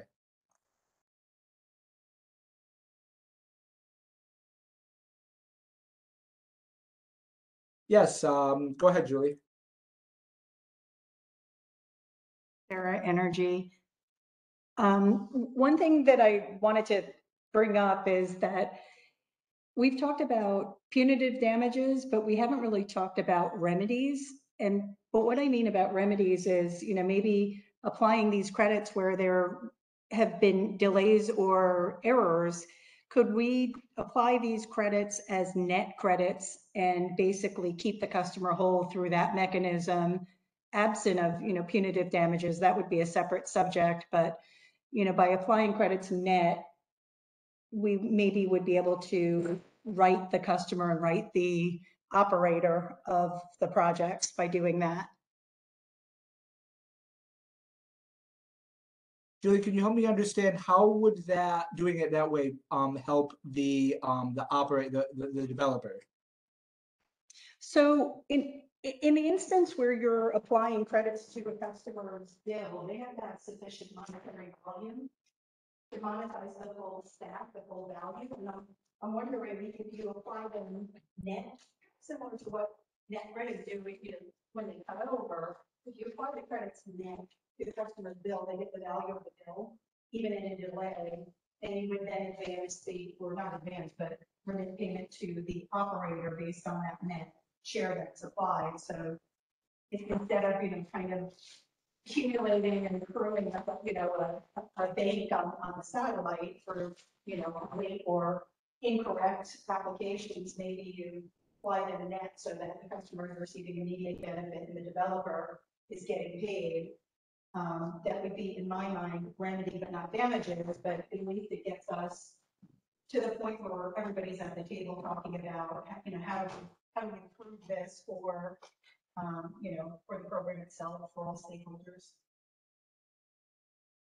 Got it. Yeah, that I understand that now. And that's similar or almost the same as we did have a comment earlier where the recommendation was that to the extent we did kind of like a per occurrence customer credit, that it be applied on the customer's bill the same way that the actual CDG credits are applied, i.e. like with that, a percentage withheld for the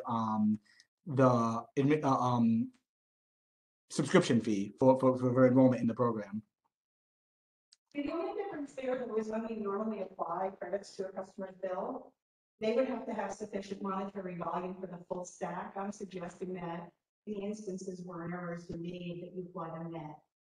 So if it's a $50 credit with a 10% discount, you would apply the $5 to the customer's bank or the customer's bill, not their bank, but their bill, regardless of whether or not their current bill is large enough to sustain the full value of the amount that would be applied to them. It's just a suggestion to try to mitigate damages for all parties and in the instances where something goes awry, because it will. Yep, I appreciate that.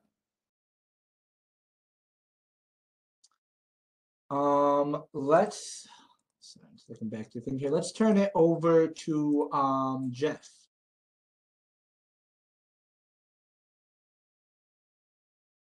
Hello, just a quick question, and maybe this is the last topic you guys are getting to, but just wondering if we're going to talk through how this is impacting suppliers This is Jeff Reese with Constellation Energy.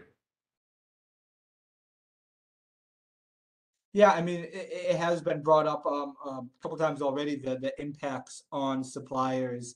Um, did you have something specific you wanted to raise, Jeff?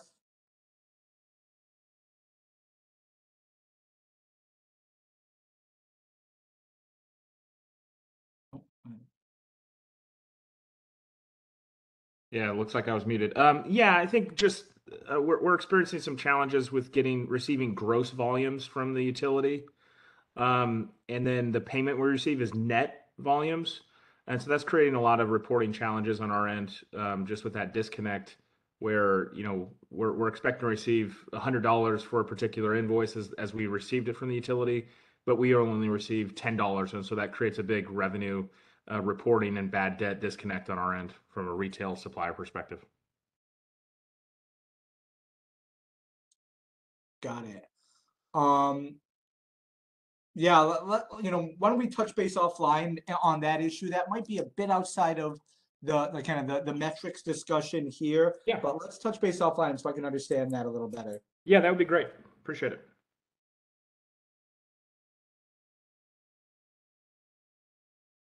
Any other questions before we move on to our last presentation?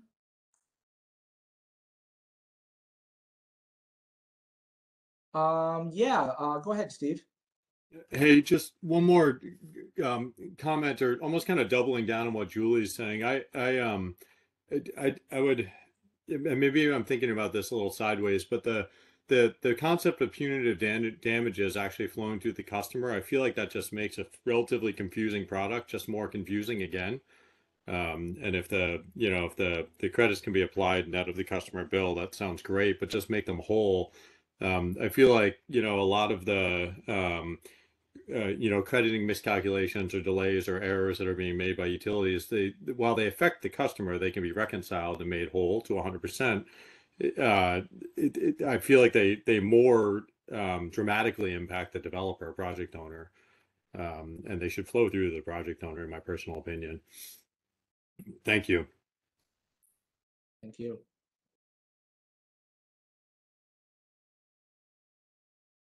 So at this time then, I think we'll turn it over. We have a presentation from Jewel Assets. I believe Luis was going to present. Luis, if you could raise your hand. And again, thank you. Thanks again to Zach for his presentation. There you are, Luis. I'm just going to make you a panelist real quick. Great. There you are. See if, as a bad millennial, I can share my screen quickly.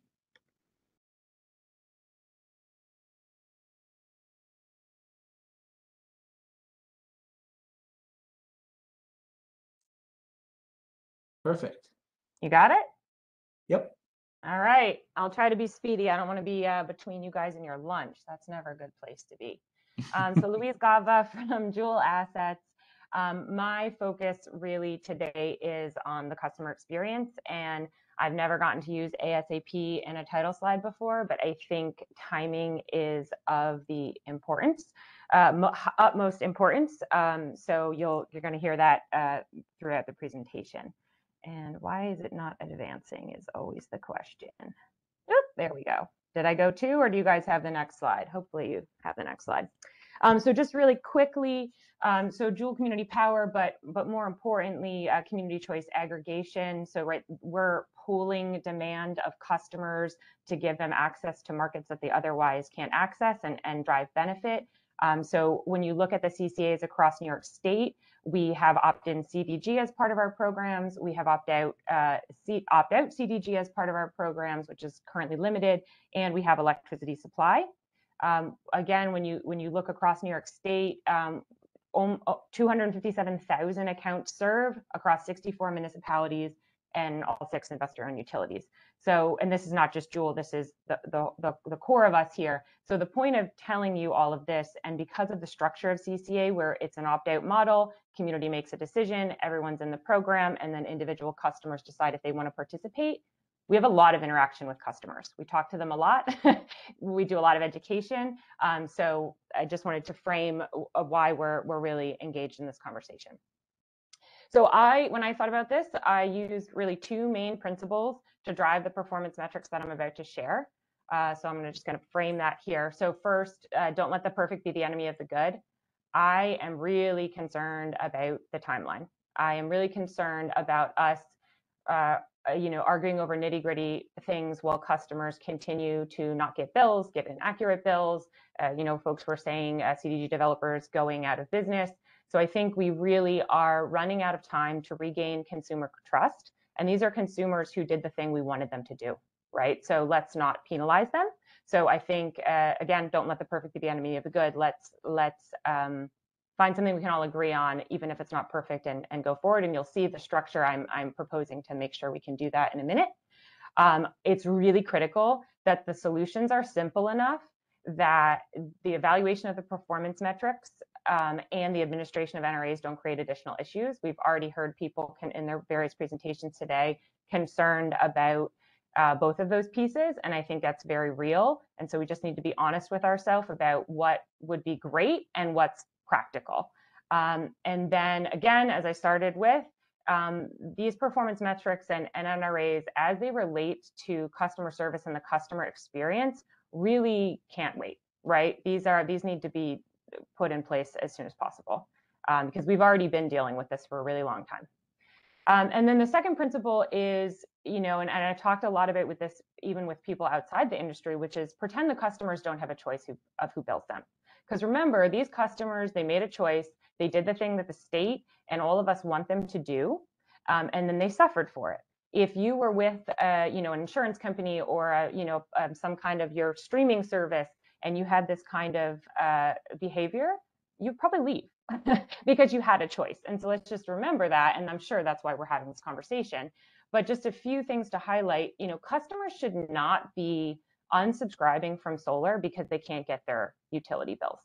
Okay, and that's very real. That's calls that we get at our call center.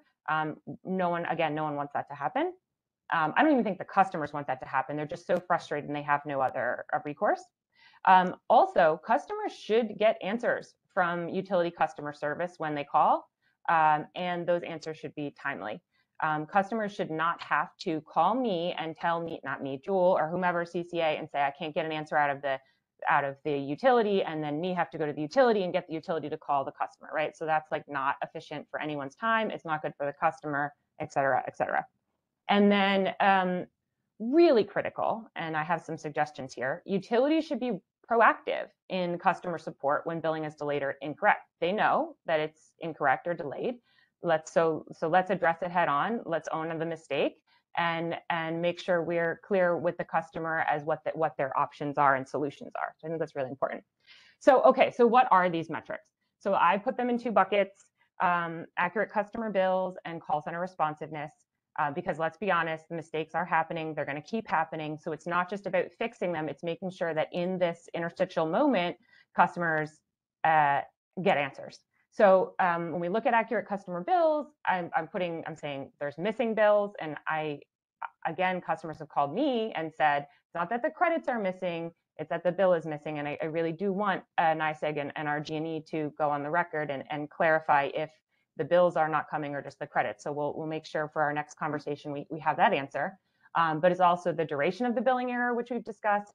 And then this is critical from as some folks have said, do you want to do community solar? Should you do community solar? Repeat billing issues for the same account, right? So it's like one thing, if they have the issue, then it gets solved. And then they have another issue again a few months down the line, that's really bad. And then on call center responsiveness, I'm really, Craig, glad to hear that there are already, that there's already metrics around things like, hopefully things like wait times and the ability of customer call reps to answer customers' calls. I look forward to seeing them. As Zach mentioned, this stuff is not easy to find. So the more that we can understand what those are and what the expectations are now, and that must mean that there are NRAs being triggered, because the number of customers that are unhappy is extremely high. So I look forward to hearing about that. And then again, I don't think the proactive solutions can necessarily become a performance metric, but I think it's a best practice that the customers in the industry is owed. Okay, so digging a little deeper on accurate customer bills. So it's really important that our customers receive the utility bill each bill cycle. So again, if there are certain utilities, which it is my understanding, where they are not issuing a bill because there are no credits, unacceptable. We're entering the heating season. A lot of these folks have both gas and electric on their bill. They cannot go 3, 6, 8 months without a bill and then get that one bill at the end. That's just, we can't do that. And so I'm suggesting things, again, the details, they can be argued about, but I think the bigger picture pieces are really critical. And the real challenge for customers, and it's what we hear all the time, is getting those two bills combined, right? So a maximum of 7-day delay of bill issuance is probably about all it is before the customer is really appreciably getting two bills in 1 month. Then if we look at the duration of the billing error, again, maximum of 2 consecutive bill cycles with missing or inaccurate credits. Either of those, it may be and or, hard to know.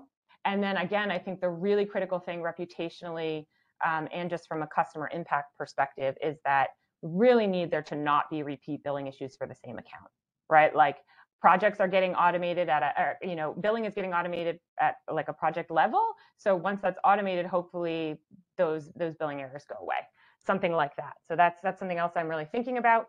On call center responsiveness, again, wait times. We have customers call us and say, I waited on hold for 3 hours and then the person couldn't help me or they hung up on me. I mean, it's just horror stories right now. I look forward to seeing the data that the utilities can provide us on what those times are.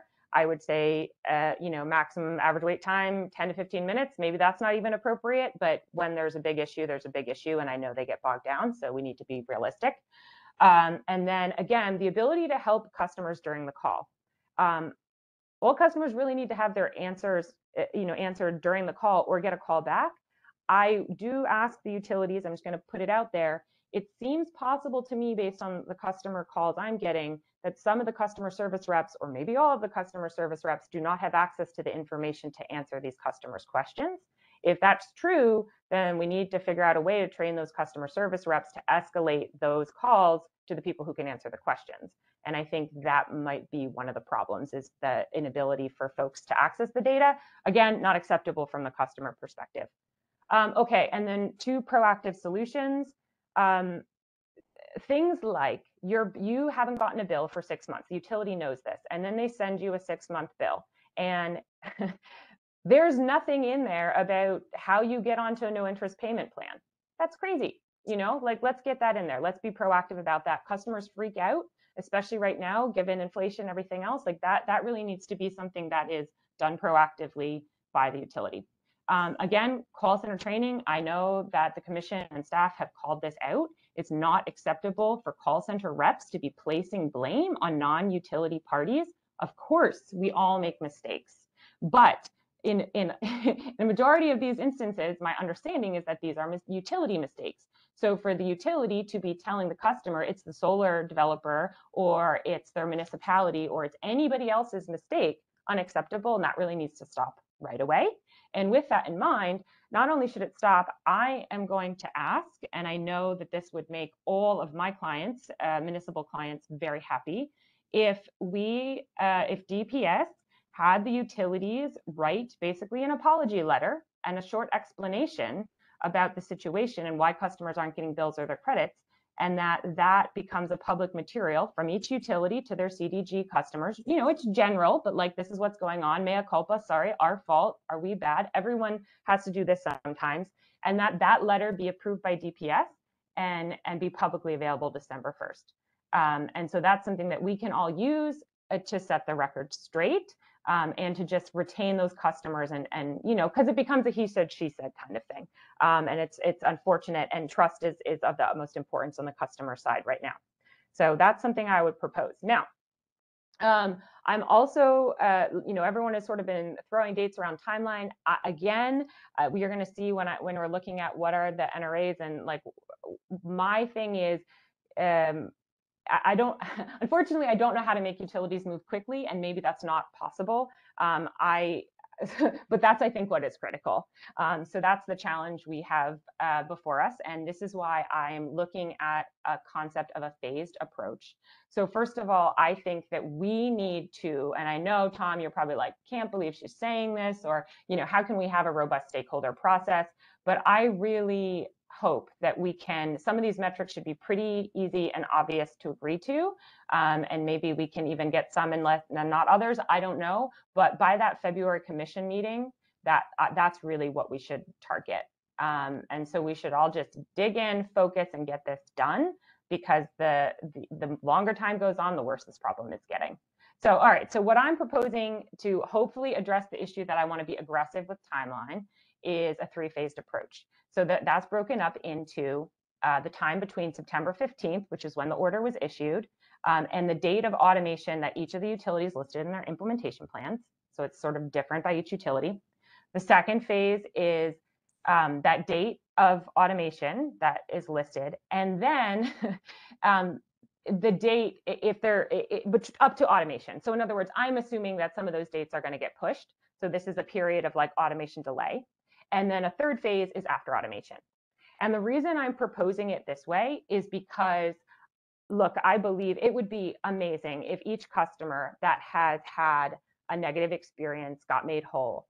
We don't live in a perfect world. And again, I think time is more important. So what I think should happen, and I do think there should be money flowing to the customers. I'm a little bit agnostic on if it flows through the developers or how it exactly flows, but I do think it does need to get back to customers. However, I don't think that's possible.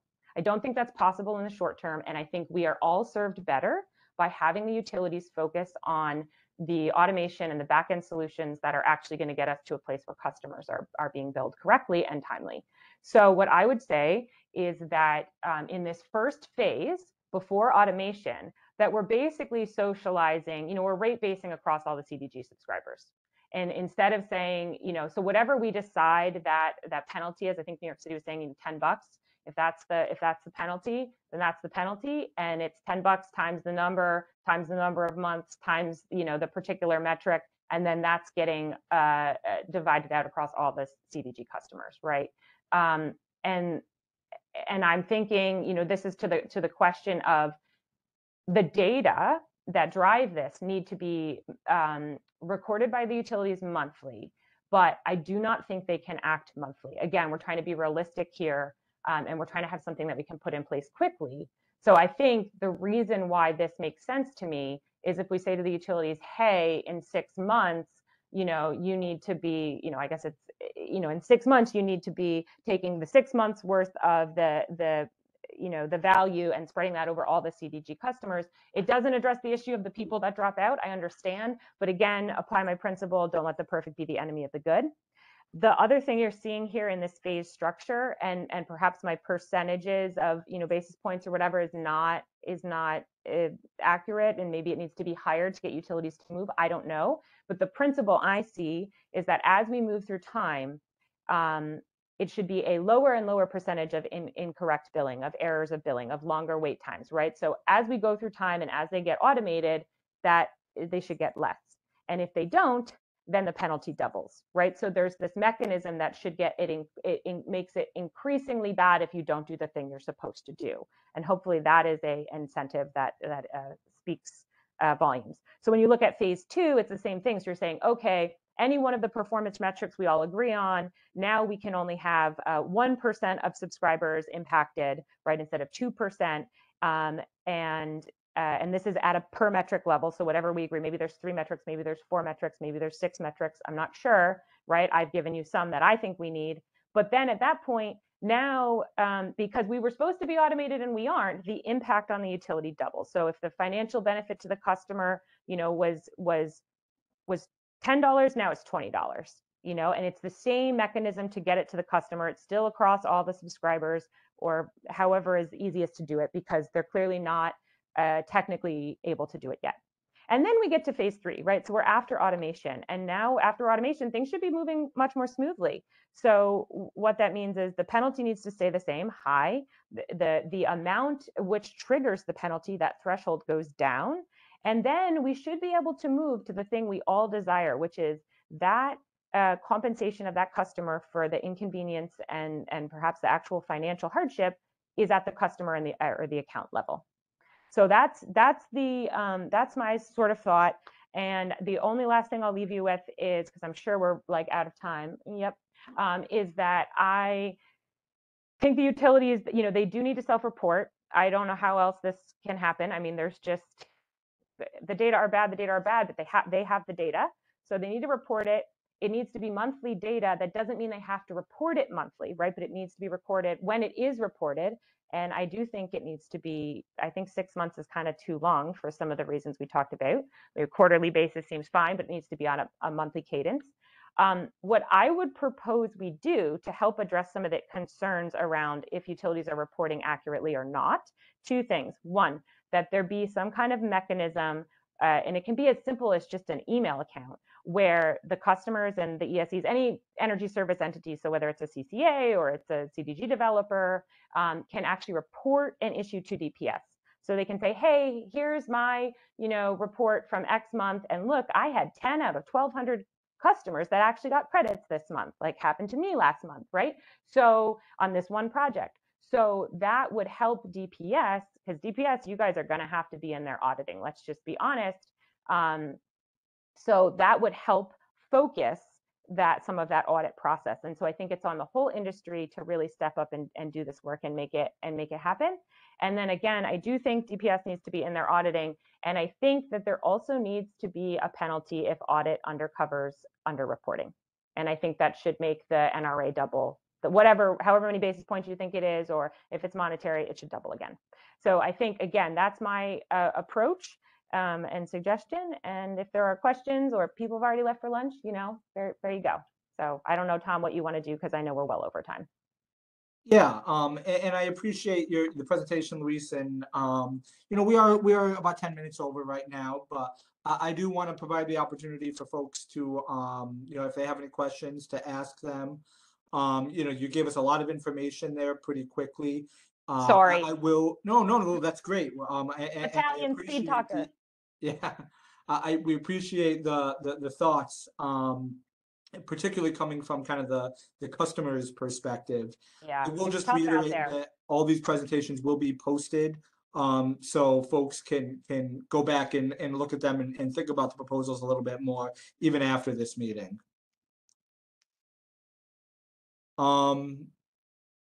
Okay, so I'm not seeing any hands raised. I told right you now. they all went to lunch.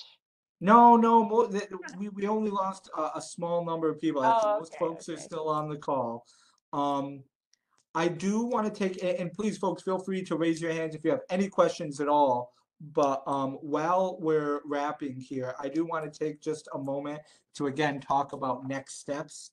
I do expect that we will have another conference on this issue. At that conference, based off the discussion we've had here, I think I at least have a few agenda items I think we would cover. One of them would be obviously kind of refining some of the proposals that we've seen here or heard here today, to get kind of closer to what would be the final, at least the final structure, while maybe some details need to be worked out. 2 would be to provide some context on existing NRAs or performance metrics like those associated with call center complaints. And then 3, I think it was Zach who brought this up, and this was already kind of on my mind for the next meeting, would be to have a presentation, or at least a discussion on the existing utility capabilities. They have reported on those on some venues.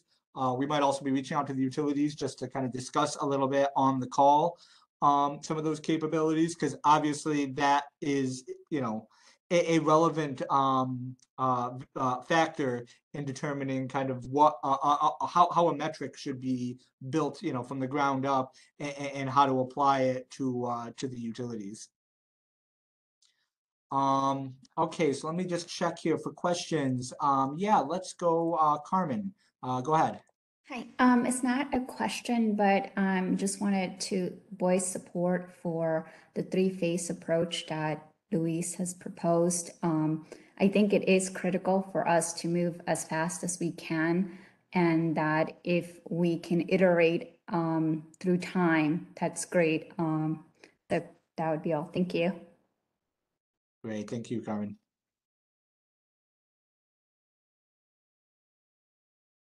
All right, anyone else before we wrap today? Yes, let's go to Austin.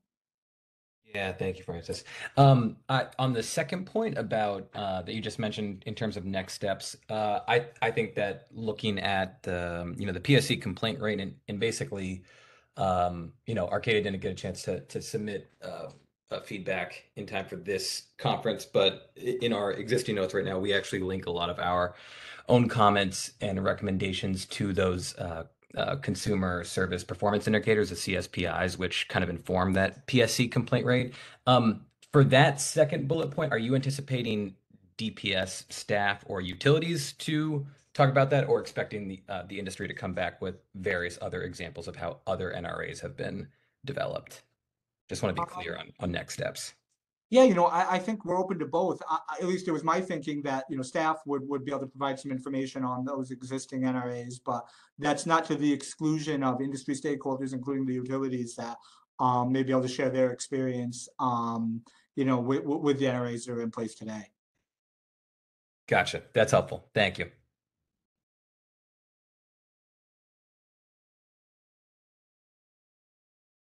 All right, anyone else? Again, I want to thank our stakeholder presenters from the city of Nicaea and Jewel today for taking the time to kind of walk us through what their organizations have been thinking. I want to thank the staff panelists for all their help and work on this. And yeah, I think that the next thing to keep an eye out for this stakeholder group will be another notice in the not too distant future scheduling another conference like this. So unless we have, just checking one more time, not seeing any other questions, I want to thank everyone for attending here today, and particularly for sticking around an extra 15 minutes while we got through all of our presentations. And more to come. So take care, folks.